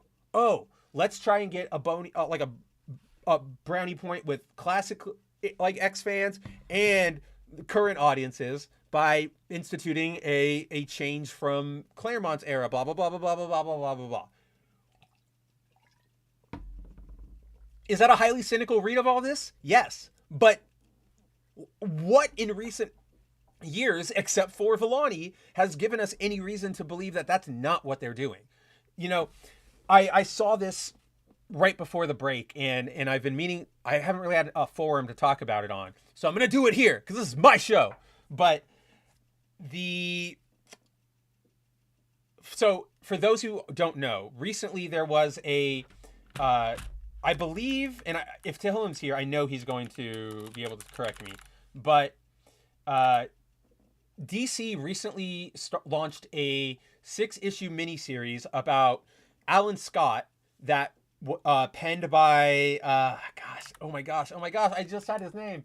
It is penned by Tim Sheridan. Tim Sheridan's the guy who's writing it right now. Tim Sheridan is writing a Green Lantern Alan Scott miniseries for DC. Pardon me.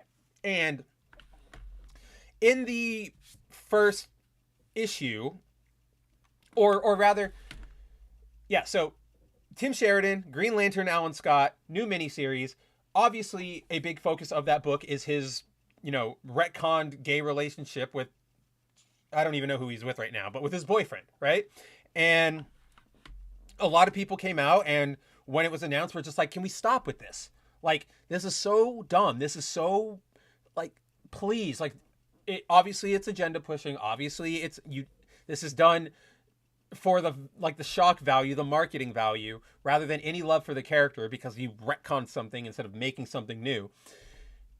Stop. Like, please just stop. We don't want this. And in response, the author, Tim Sheridan, came out and was like, hey, look, he made this video plea to fans where he's like, all the chuds from Comicsgate and all the racists, blah, blah, blah, they, buy this book to show them a lesson. Let's show them that hate won't, just a very pathetic ploy.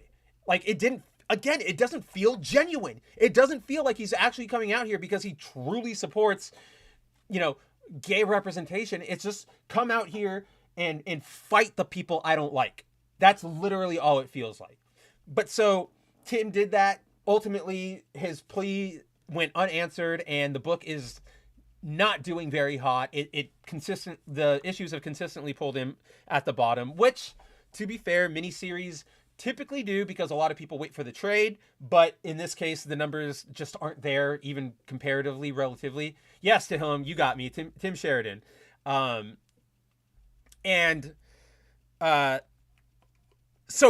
that's the base of this. Like, that is the catalyzing event, right? Tim Sheridan's book, or Tim Sheridan makes a plea for people to buy his Green Lantern book. People don't.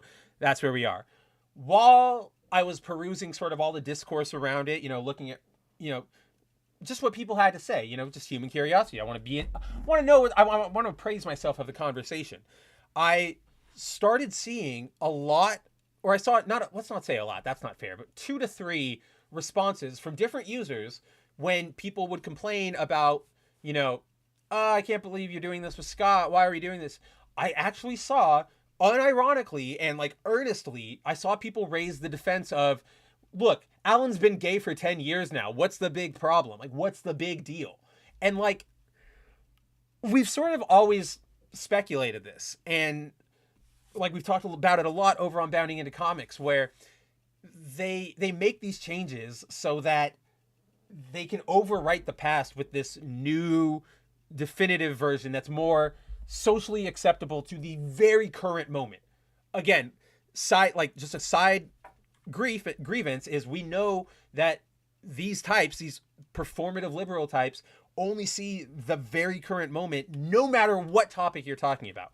I literally just wrote an article today about America Ferrera, the mom from Barbie, complaining. She literally said that in the last 20 years, there have been no improvements for Latinos in Hollywood, and any successes they get are anomalies.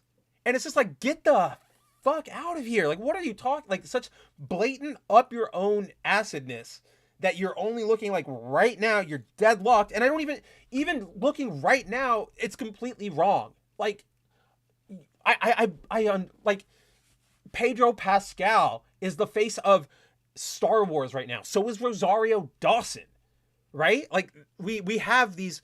Oscar Isaac was Apocalypse, Moon Knight, and Poe Dameron. And yes, I'm obviously raising nerd specific examples because that's the field we're all interested in talking about. But this is sort of like what I'm saying.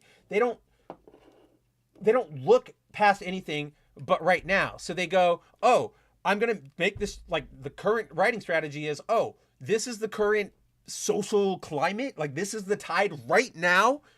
Everything has to change to this right now. There's no slow adoption. There's no bringing people into your side. There's none of that. It's just the next day, hit a button and the restaurant flips and it's something completely new that you don't want.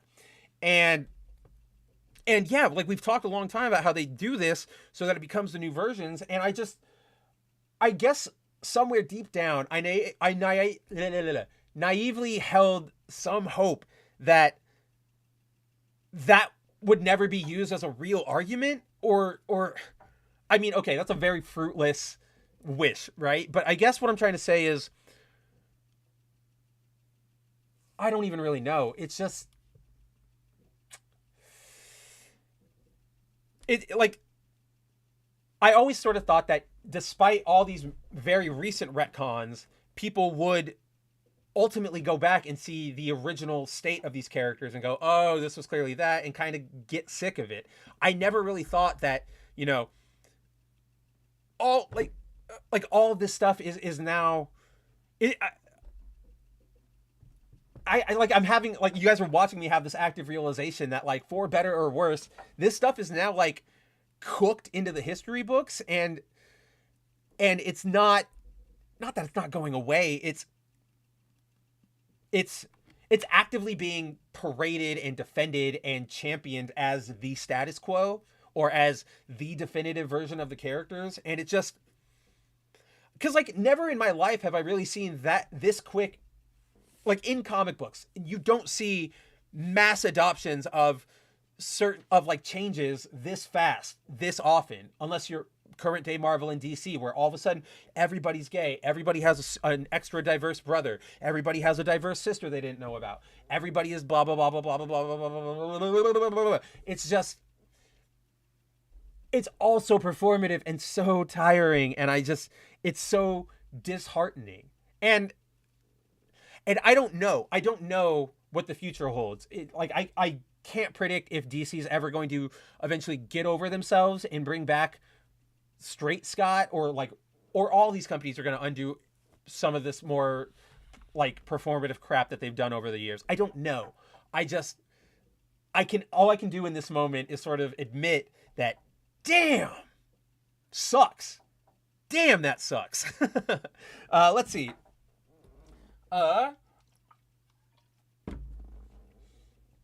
Timon says anime does LGBT more right than the West does. One Piece has gays, lesbians, and bis, and trans people as well. Like, that's what Ivankov is, right? And that's what pretty much all those people on his island are. And if you believe the rumor, which I've always sort of liked, because I always thought, not from a gender sense or like a politics sense, but from a storytelling weirdo, it fits into the crazy world of One Piece sense, that I don't know if you guys have heard, but there is the rumor that Luffy's mom is actually Crocodile, and Crocodile was hit by Ivankov's wink, like his gender switching wink, to avoid detection by the, like, world government and the Revolutionary Army and stuff. So that's just an aside. I don't know, that it's always been a cool theory that I wouldn't be opposed against. But yeah, I'm right there with you. All manga, almost all manga, I'm not gonna say all, because there are probably some really bad ones.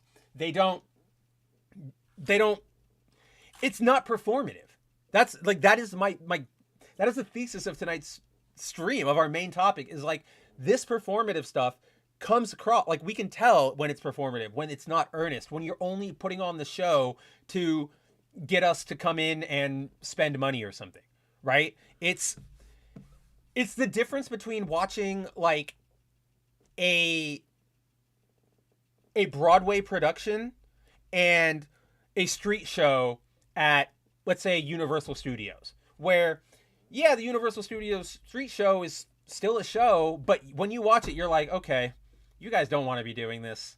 We can all tell this is a very, like, for lack of a better term, embarrassing moment, but we all sort of accept that that's what a theme park is, yada, yada, yada. We can suspend our disbelief. But you have a complete, like, let's say you saw, like, the Harry Potter stage show or like street show at Universal, then you go to see Cursed Child on Broadway. All of those people are so genuine, like, they care about their craft, they want to be actors, that you sort of, you go like, okay, like, I'm engaged because you're engaged, and like, that is, yes, there's all the problems with content and the message and everything, but I think a lot of like the big problem that we don't address is the fact that, yeah, if you don't give a shit about what you're working on, why am I supposed to give a shit? If you are actively against your source material, if you're actively wishing to antagonize your audience, if that's the main goal of all of your work, why should I care? Again, let's go back to Vellani. Vellani's book might be the most super hyper neoliberal thing like ever put to paper, right? I don't know. But because Vellani actually believes it, we can criticize it all we want. We can all go, this is stupid, we don't agree, blah, blah, blah, blah, blah. But you can never accuse it of being sort of fake, of being, of having like an ulterior motive. She actually likes that stuff. It's not, she's not trying to trick you, right? Like, that's, I brought this up sort of on Black Pill or on 01 the other night, and I've been mulling it over a lot because it's sort of just a perfect encapsulation of this problem, which is somebody on Twitter the other night was sort of asking, what happened to romantic comedies? Why don't we get those anymore? And another person pointed out, rightly, or at least I agree with them, that it's because our current climate, like our social climate, and not like socio-political, but like social interaction, like wise, like our community, somewhere in the 90s, when it became cool to be like disaffected, like, yeah, whatever, man, that attitude evolved and spread. And it evolved into an attitude where it's bad to show genuine interest in anything, like anything at all, no matter what.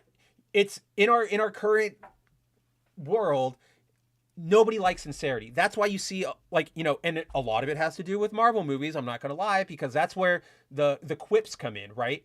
When you have a character, you know, take the earlier films, the earlier, you know, phase 1 MCU versus later, where in First Avenger, in Iron Man, in Thor, you have these fantastical situations.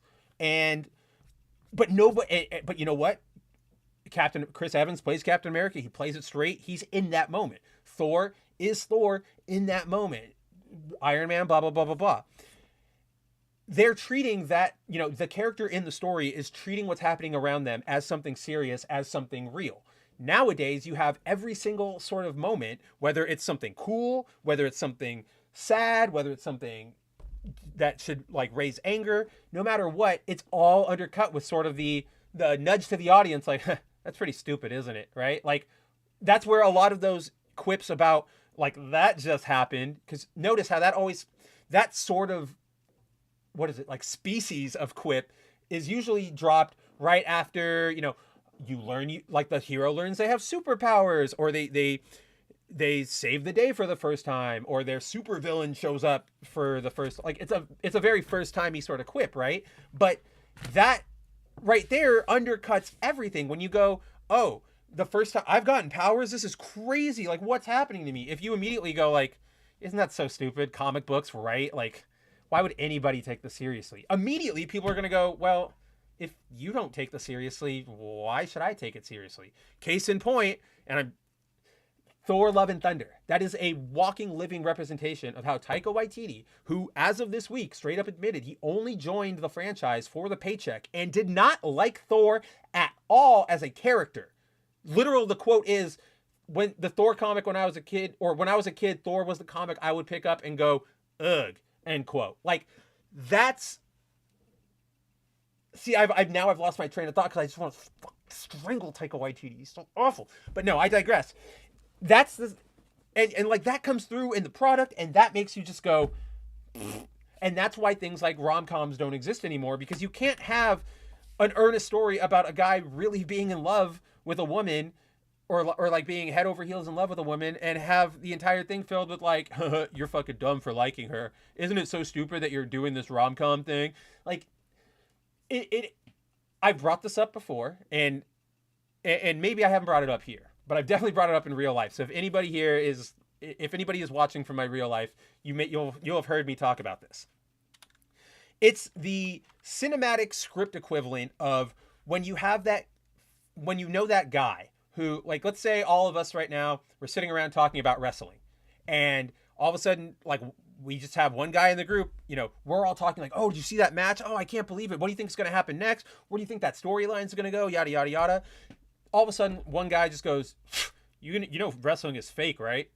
It's like, yo, like, yeah, we're not more, like, we know we're functioning human beings. We understand that this is fake, that this is weird, but we like it for that, right? We like it for that. So shut up and go away and stop trying to mold it into something it's not. I brought this up on, and I know there's a lot going on in the chat, but I'm on a roll with this rant now, so I'll get to you guys, don't worry. But I brought this up on 01 again the other night, where, you know, shows like or things like Marvel and Star Wars, they've in recent years, they've, like, there's been a lot more, but those are probably the two biggest victims, culprits, whatever. In recent years, like, a lot of franchises have turned to, oh, we have to, you know, get this other audience, this untapped audience that's out there, this audience who isn't engaging with our product. And it's like, what, at this point, who on the goddamn planet doesn't know what Star Wars is? Who on the planet doesn't already have an opinion on Star Wars? And to a lesser, but still a great extent, Marvel, right? Like, nobody, you're not going to find this idea that the way they treat this idea of untapped audience is like people who have either who've just lived under a rock or have been waiting for, like, oh, I know what Star Wars is, but I've made the decision to not engage with anything until there's a strong black woman in the lead. That's my like declaration. And it's like, why would you want to appeal to them anyway? They're fly by night. They don't care. They just, when you're in it for that, like, they don't care. I don't know. It's so frustrating because I know that there are so many people out there who do love this material, like Iman Vellani, like us, like people here, like, I can't think of anybody right now aside from those two examples, because it's really hard pressed to find anybody in the sort of major entertainment sphere that's like this. But it's just, I don't know why I know it's all for the money and the corporations and blah, blah, blah, but like the fact that we've sold off the fact that we are not just allowing, but willingly seeking out people who don't care about this stuff to engage with this stuff because you think it's going to automatically change the minds of people who don't like it. Like, who out there is like, oh, Star Wars would be more for me if it was a more grounded political thriller, Andor, right? Like, no, because a lot of people just don't like the base premise. A lot of people just don't care about space and sci-fi and lasers. No amount of genre changing, of real world problem addressing, none of that shit is going to convince them otherwise, right? It's sort of like, you know, if your friend, if you have, like, let's say we have a friend and he's drinking a bunch of energy drinks all the time. And we're going, dude, that's not healthy for you. Like, you got to stop. Or actually, that's not, no. Energy drinks is bad. I've used this example before, but it's the easiest one because we all understand it. Imagine your buddy is dating a girl who sucks. And you're like, dude, you've got to break up with her. She's terrible. Like, she's awful. Like, this sucks. And even sometimes he might go, yeah, I know. But then he still stays there. And no amount of you going, dude, Zero, Shinkai, what are you doing? Like, you could take them into the wilderness and do like a conversion camp on them. And at the end of the day, when they get back home, they're still going to probably go back to their girlfriend because it has to come from like, but then there will be like, and you'll go, damn, what the hell? I can't believe he went back to her. But then hopefully in this scenario, 4 or 5 months later, he finally breaks up with her and he comes back to you and he goes, dude, I know, like, you were right. She was awful. She was controlling, yada, yada, yada, yada. People have to come to these realizations not just, and like this can apply to political stances, to fandoms, to whatever. People have to be brought and eased into things rather than just smacked across the face with it and told that's what it is. They have to come to that realization themselves, or there will always be a sort of resentment there. Nobody, like, if somebody goes, like, and it applies, and when it comes to entertainment in fandoms and stuff, it's more binary almost, because, is that even what I want to say? Was that where I wanted to go with this? I'm not sure if that's where I wanted to go. So instead of all that, I'll just sort of put a nice bow and say it's really depressing, and protect Iman Vellani at all costs, right? And aside from that, I don't know what the rest of the series is going to be like, but check out Uncanny Spider-Man. Oh, and to just cap off all of this, like, so Timon sort of brought this up earlier, and the dumbest part about, like, what's worse about this compared to the whole mutants are demons thing from before is not only the whole clearly trying to get a representation win out there, like that, we know that's there. Let's put that aside for just a second. It's just that like, this retcon is so convoluted. It makes Mystique into the bestest ever. It turns Destin. It makes everything so much more convoluted in a franchise that's already extremely convoluted. You know, the X-Men, they're not exactly easy to follow no matter what era you're looking at. And this just makes it worse. Again, you could have just done a really, really, really, really simple retcon that says, mutants are just mutants. Or like angels and demons are angels and demons and mutants are mutants. There was no crossover. Azazel could time travel, whatever the hell.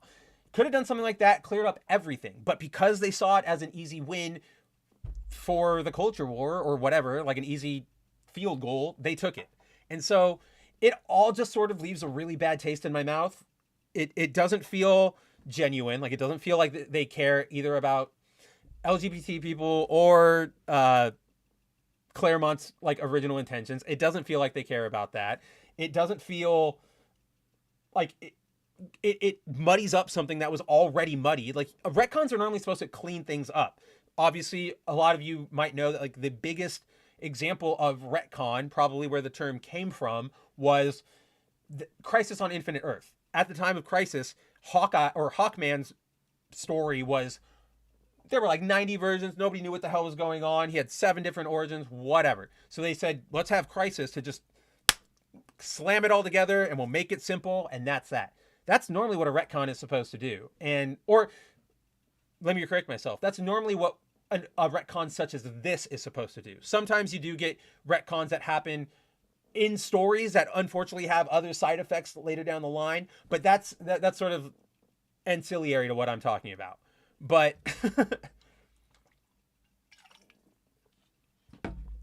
but yeah, it's just an all-around mess, and it really leaves me with a sour taste in my mouth, because yeah, just for all the things we've already talked about, and the fact that, like, you had to throw this junk into my Uncanny Spider-Man book, which I was kind of enjoying. And again, just make it simple. When you, like, the retconning makes it so hard to follow, and it's so, again, I think that my base argument here is that the retconning is so dumb because it's not done actually genuinely to move the story forward or respect Chris Claremont. It is genuinely just for them to get an easy swing in and an easily defensible way to say, you know, look, women can have babies. I don't know. Like, that's the wrap, right? All right. Now I'm finally going to shut the hell up and then talk to you guys. Let's see. Shinkai says, haven't heard an X-Men retcon this bad since Iceman. Who's next? Oh man.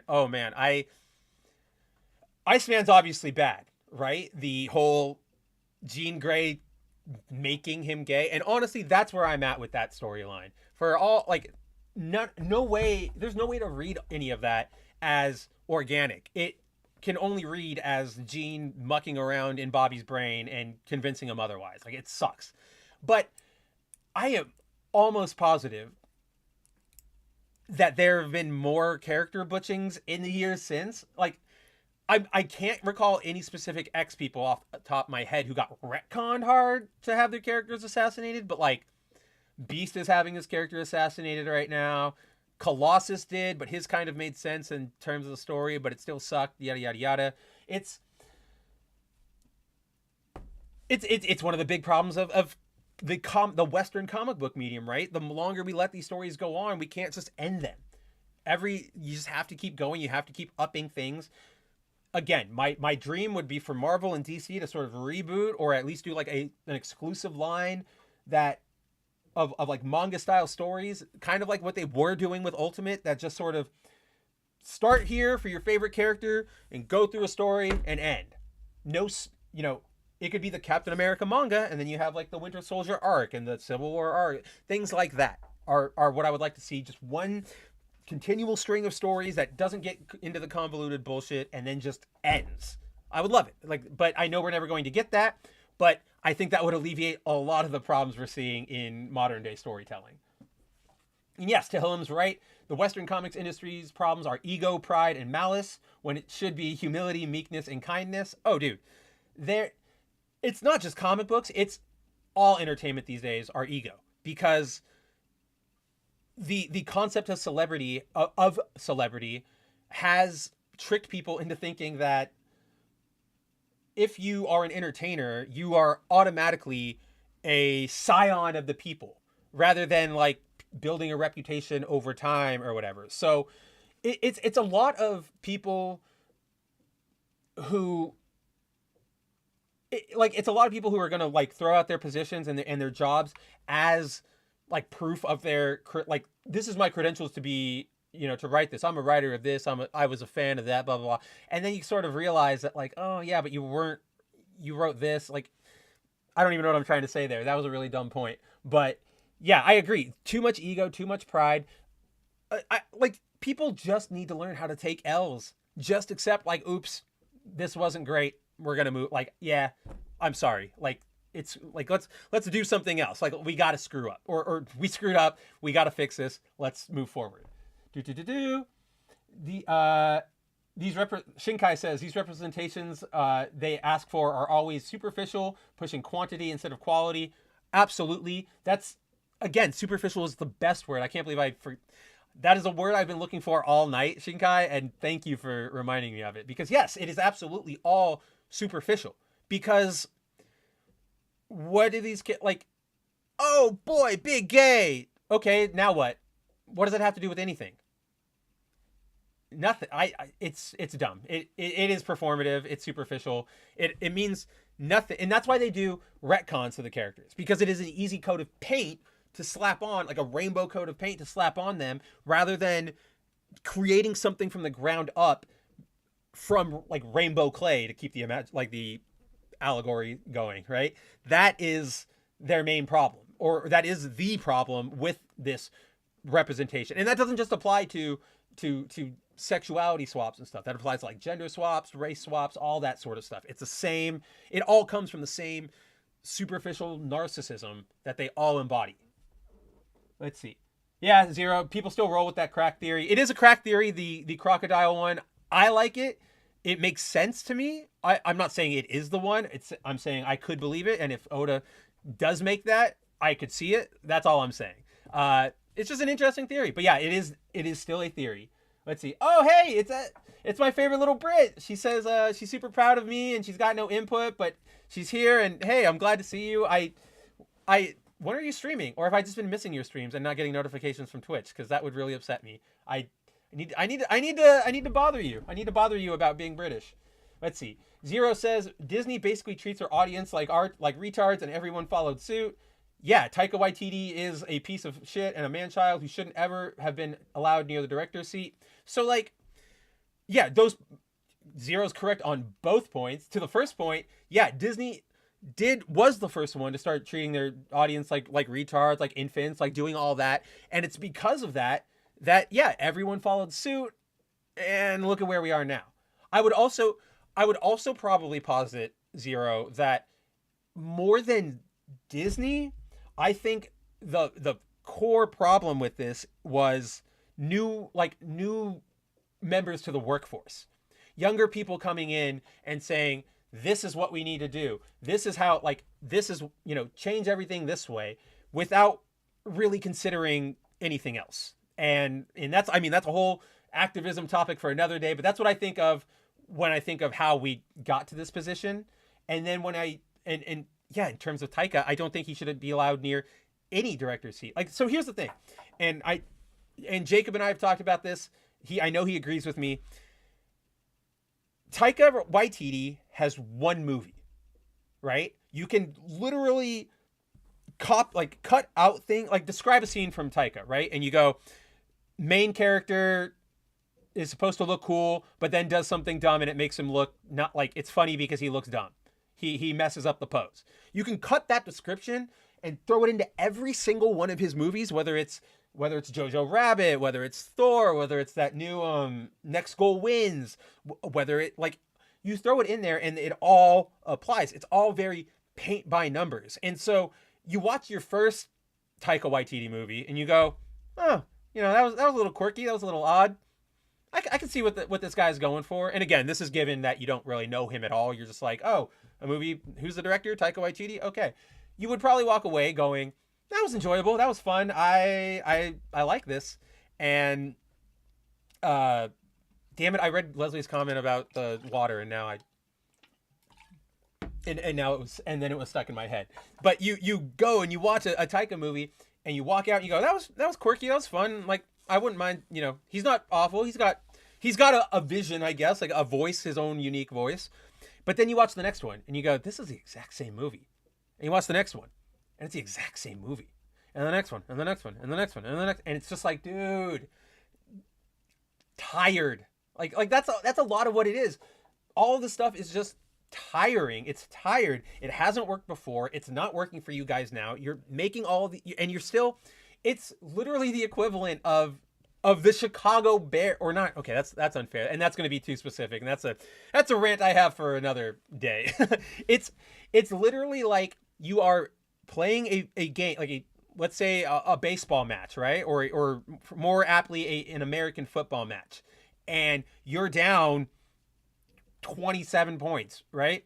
And instead of making any changes that could possibly bring you back up to maybe winning, or at least proving that you guys are a formidable contender, or helping your guys get experience, you go, all right, run those exact same plays that we just ran the last 2 quarters.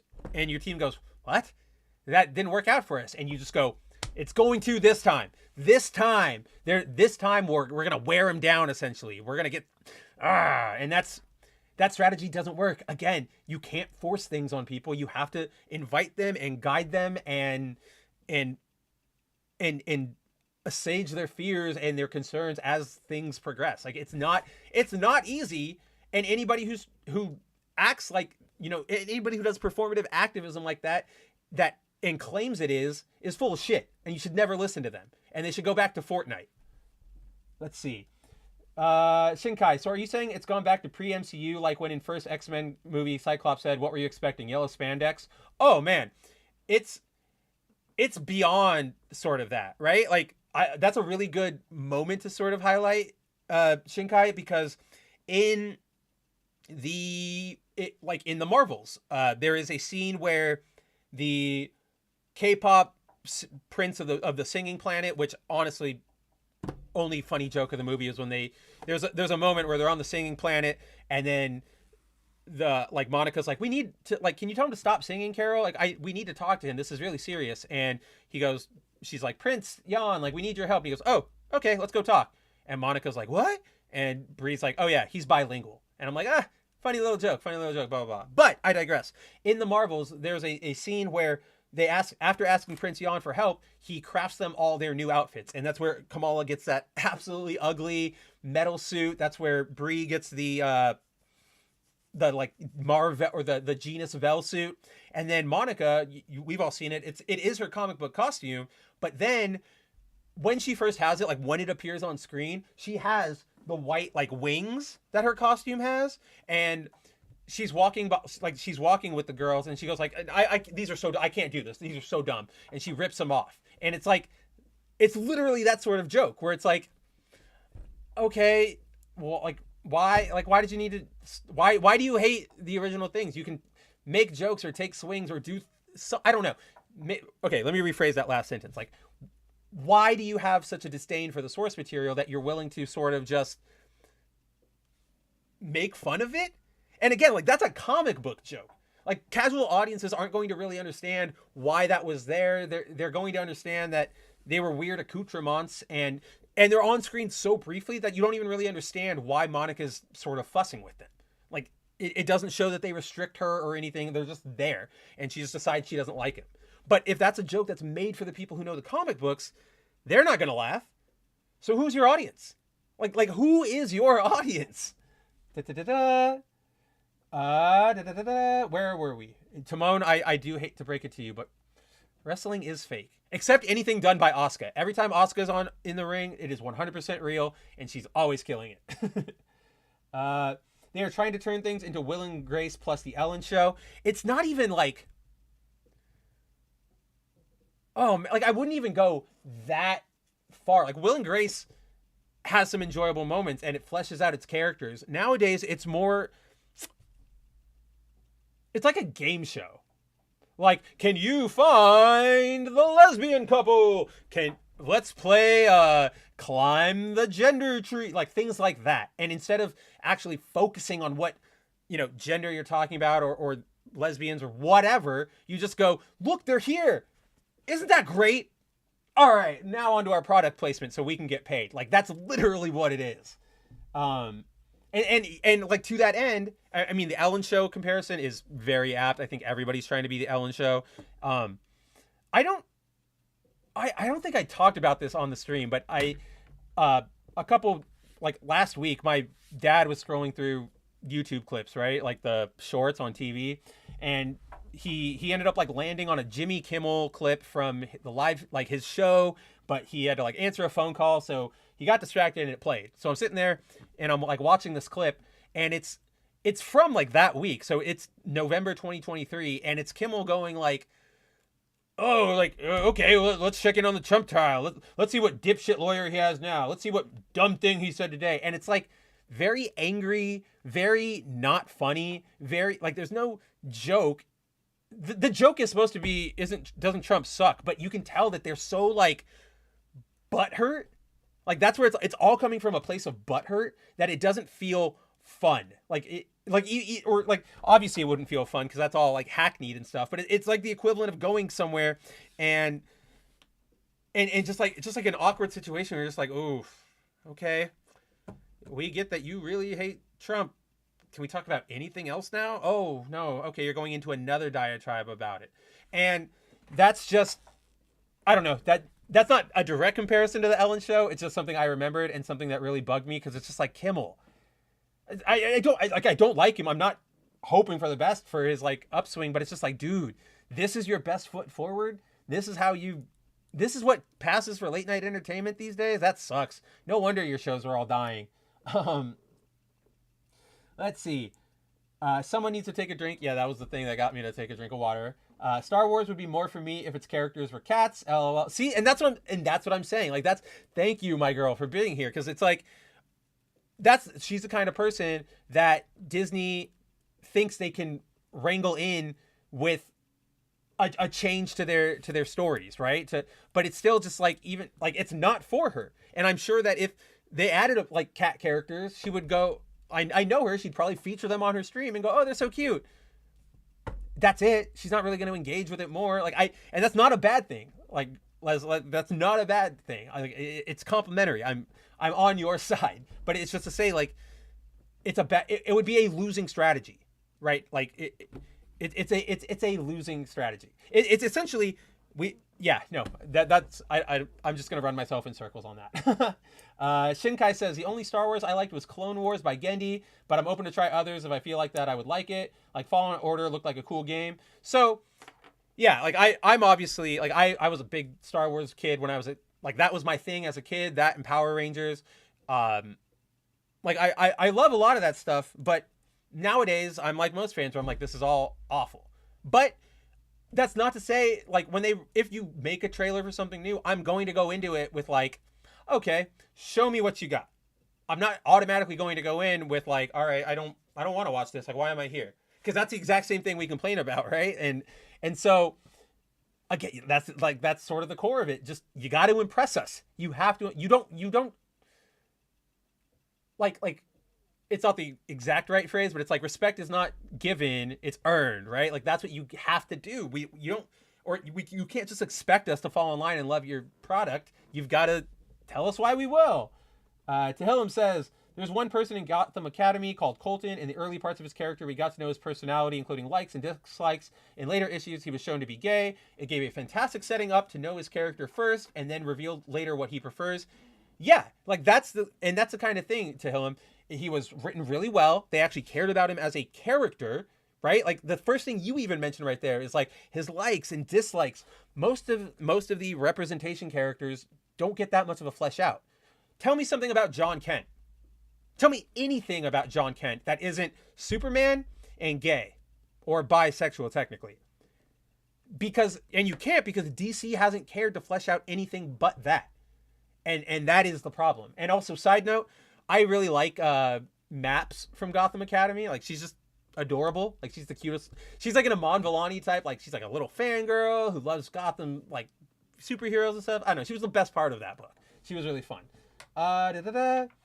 Meteor Advocate Timon says, Luke Cage did it better with the original uniform, the yellow shirt, and the tiara. Dude, I thought that was a really good...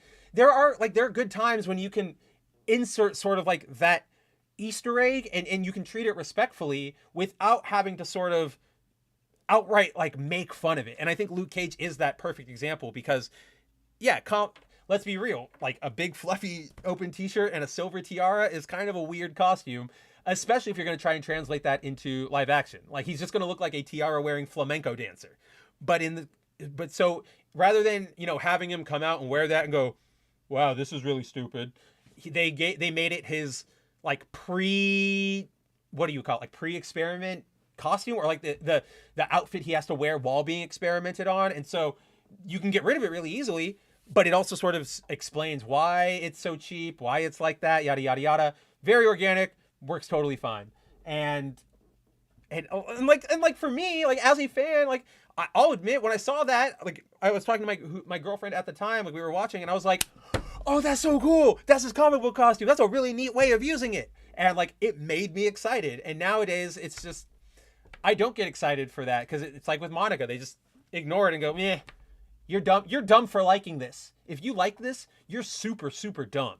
And like, that's the thing. It's not, no longer is it like sort of making jokes at the expense of things we all sort of realize, but rather attacking people directly for like what you like. Like it's less making fun of the, like at this point in the MCU where it was once, as we were talking about, sort of making fun of the concepts of like, wow, like there are aliens in the sky. That's crazy. It went from making fun of that, like the mystique, the setting of it all, which is still not great, but it's more understandable because you're, general audiences, I get it. But then it's devolved into, if you liked this, you are dumb. Like, not just, haha, isn't this funny, but like, this is dumb, you're dumb for liking it. And it's very, it might not be explicit, but it's very much there, and your brain will notice it. You might not have noticed it, but your brain will. Like, I guarantee it. Just you'll see. Or you probably, knowing everybody here, you probably have seen. Your boy Zach, are you gay? Gay? Dude, I haven't watched Zach in a while. Is he still doing stuff? I've just been out of the loop just because life has been woo. Yeah, see, there's my girl. I think it's the new Captain Marvel film. Main reason I want to watch it is for the cats. Goose made an impression on me. And like, that makes sense, but also, but like, here's the thing. If they'd have made a completely generic sci-fi movie or something that featured those cats, you would have probably still had as equal amount of interest in it as you do Captain Marvel. Like, I highly doubt the fact that it's part of the MCU or based on comic books is any sort of appeal to you specifically. Like, just you, SL. And so, what, like, if you could get the same reaction out of you by just making that separate movie, it's such an insane business move to go, okay, like, you know, that doesn't really appeal to Zero, Dozer, Meteor Advocate, Timon, Tehillim, and Mav, but, you know, do it anyway to just appeal to this one person. So you've lost 4 customers at the expense of getting this one person who was uninterested in it all anyway. And where those 4 people were franchise fans and would have followed you, you get 1 ticket sale from SL, and maybe you get lucky, and I'm sure it probably happens 0.5%, not even that, probably like 0.04% of the time somebody goes in and something activates in their brain and they go, oh man, never mind, I do love that, I do want to buy all the merch, I do want to follow this. But for the most part, when you put that casual layer of paint on it, it's only going to attract that casual like audience, and then everybody else is going to be put off, and it's going to be really hard to bring them back. Think of video games. Like, I know SL like can like understand this. When you have oh man, are there good examples? Honestly, the one I keep going back to in my head is Halo, but that's probably a bit unfair to Halo. But like we know that there are no like oftentimes there are, like, when video games, you know, video game series go on for a long time, they come out with a new thing and they're like, we're gonna change things up to, you know, get new audiences, casual audiences who don't really know this series. We want to bring them in, and it can make an establishment, but a lot of times it puts off the fans who are already there, and then you need a massive like win to get them back. The one that pops to my head, which isn't the best, it's not 100%, but it does apply, is Devil May Cry, right? Capcom made DMC Devil May Cry because they wanted to appeal to that Western audience. They wanted to, you know, that was the audience that wasn't yet interested in their product. So what do? Let's slap a casual layer of paint on it, make our protagonist a weird, edgy, swear emo boy, and that'll get them in here. But unfortunately, while it did attract some, like, there are DMC Devil May Cry fans out there, for the most part, most Devil May Cry fans were like, oh no, like, this is bad, what the hell, like, we're done. Like, if this is the way the series is going, it's done. You crapped over the writing, you ruined the combat system. No, we don't want this. Like, they were just so lucky that they course corrected so hard with DMC, or with Devil May Cry 4 and 5, because those, or I think, was it 5? I don't remember if 4 came out before or after, but at least with 5, because, but that's also, so while it didn't fail to win back its fans, that's sort of the example that you need a massive win to bring back your fans after doing something like that, right? If Devil May Cry just went, ooh, we're really sorry about that, or like, not even, they're just like, okay, that outing was bad, here's Devil May Cry 4, and it's like, let's say it was subpar. Let's say they, you know, is full of microtransactions and on-disc DLC and it was bad. It wouldn't have saved the series. Devil May Cry fans wouldn't have come back just because, Uncle Dante was back. They would have still hated it. But because Capcom put in, like, they put their nose to the grindstone and they made one of the best action games in recent memory, we got Devil May Cry 5, and fans came back. Fans went, all right, we can forgive you. We won't talk about that. Let's move on. And I think, yeah, see, SL's right here. SLC, facts, no relevance that it's MCU. Don't get me wrong, I do enjoy Marvel films for the most part, but it's definitely slacked recently with all the series they brought out.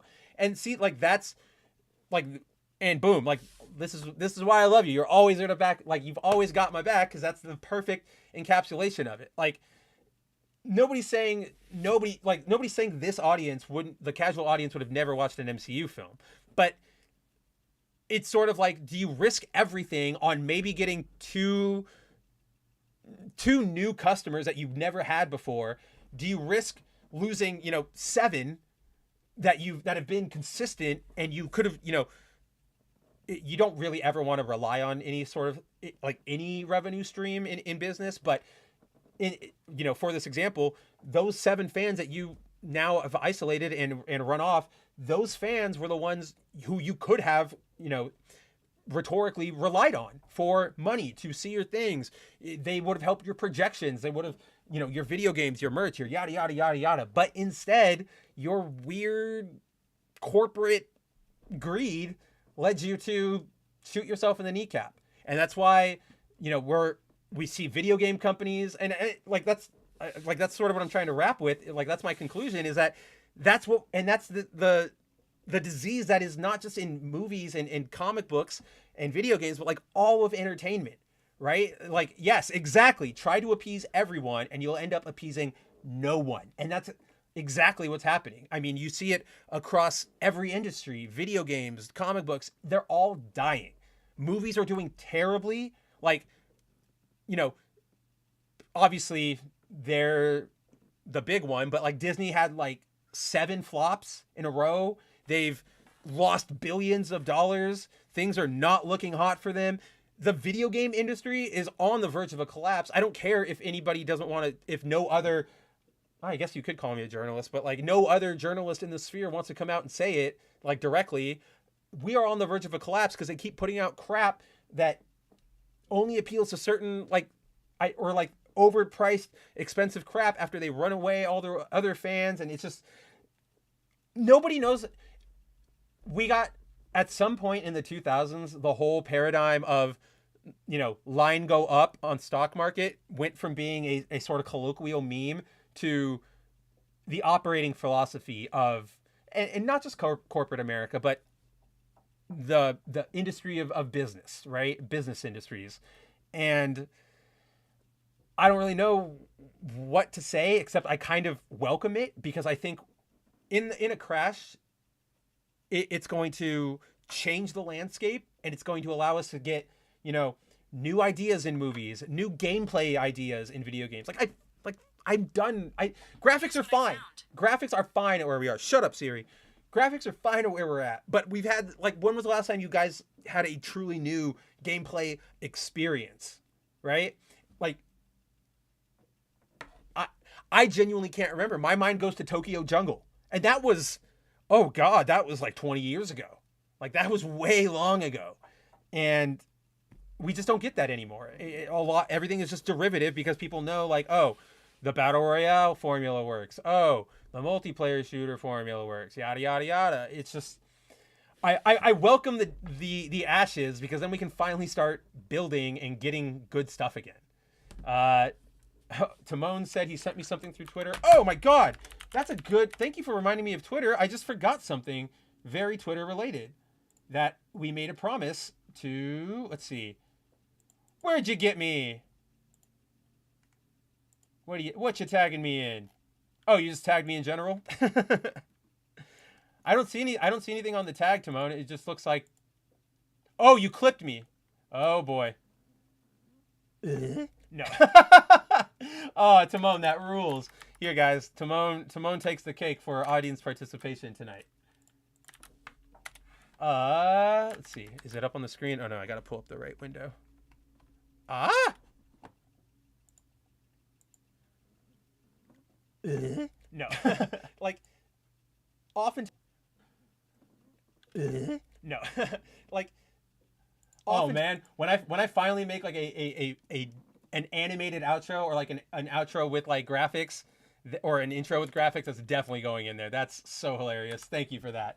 Oh gosh. Yeah, I think that is probably the most excellent spot to end on for tonight. So with that, before we all sign off and before we all say goodbye, as always, I'd like to thank every single one of you for showing up tonight. It was good to be back. Oh shit, Spencer, you're so dumb. You just said you forgot something. Oh my God, why am I so dumb? So, viewers of the stream may remember, I'm so bad, that the other day, or on our last stream, we got sent,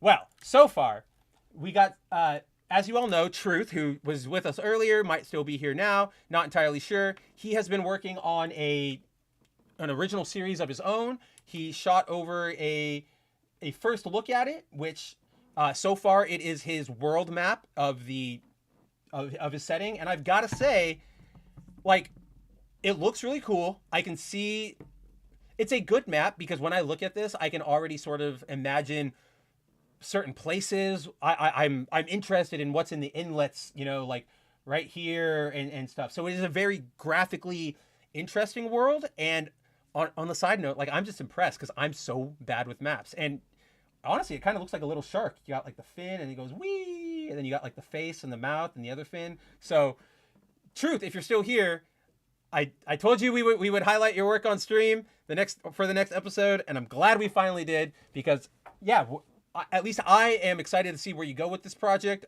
I really hope you flesh it out, and like we've sort of all been. Oh my god, I'm not even showing it.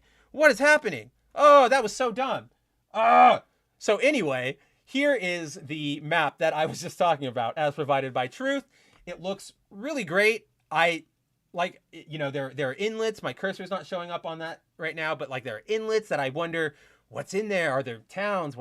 Are there shipwrecks? Yada, yada, yada. And then, yeah, you can kind of see that it is a long shark. And then there's sort of like, this is kind of cool, Truth. Like, you have that big main shark body, and then the ingress into the continent looks sort of like a remora, like feeding off of the larger shark. I don't know if that was intentional, but I think you've got something there, my friend.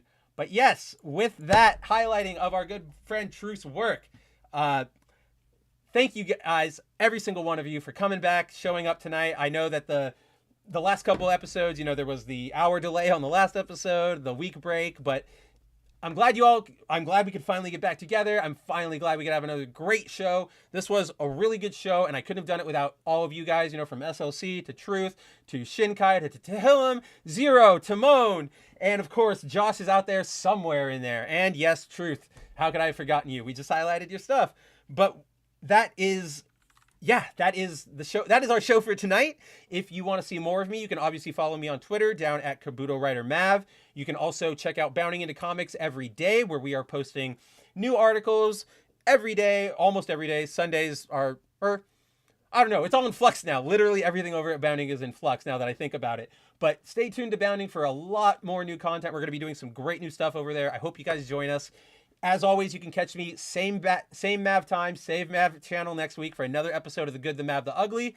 Who knows what we're going to talk about? As always, these things are, you know, it all sort of just depends on how the world decides to treat us in a given week. But with that, I think it is time to give. Yeah, I know, I totally screwed up, SL. That was on me. I screwed up, but. With all that said, one final thank you to every single one of you. I love talking to you every week. It's a genuine highlight, and I wouldn't trade it for the world. And with that, I have a very appropriate last call, or, you know, what am I trying to say? Sentai show on Bounding, maybe, Timon. Everything is so in flux right now. Like it's all in brainstorming. We're almost like rebuilding this thing from the ground up. So stay tuned. There's gonna be great stuff. And with that, I present to you, as always, your last call for last minute news, and I think this one is gonna be pretty appropriate. I am a mutant, but unlike most mutants, my condition was obvious from the moment I was born.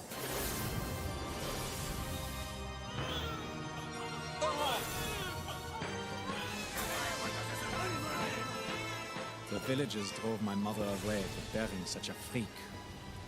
I never even knew her name. She abandoned me, but I did not die. Instead, I was found by a family of traveling performers.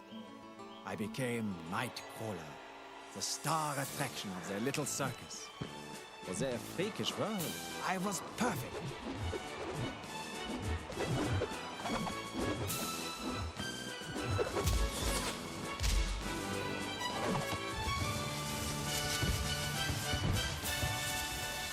But when the spotlight went out, I was still an outcast, shunned and hated. Right? That's pretty appropriate. The origin of Nightcrawler as told in X-Men the Animated Series back from the 90s. obviously they I wouldn't call it censored, but sharpened some of the edges off of that origin story for kids. Nightcrawler is no longer thrown off of a cliff, but just placed in the water. But also that sequence of Nightcrawler jumping through and doing tricks, really well animated. I've been rewatching it like before we came on. I rewatched it like 5 times because I was like, that's some good animation that you don't really see anymore out of American cartoons. But yes, exactly, Timon.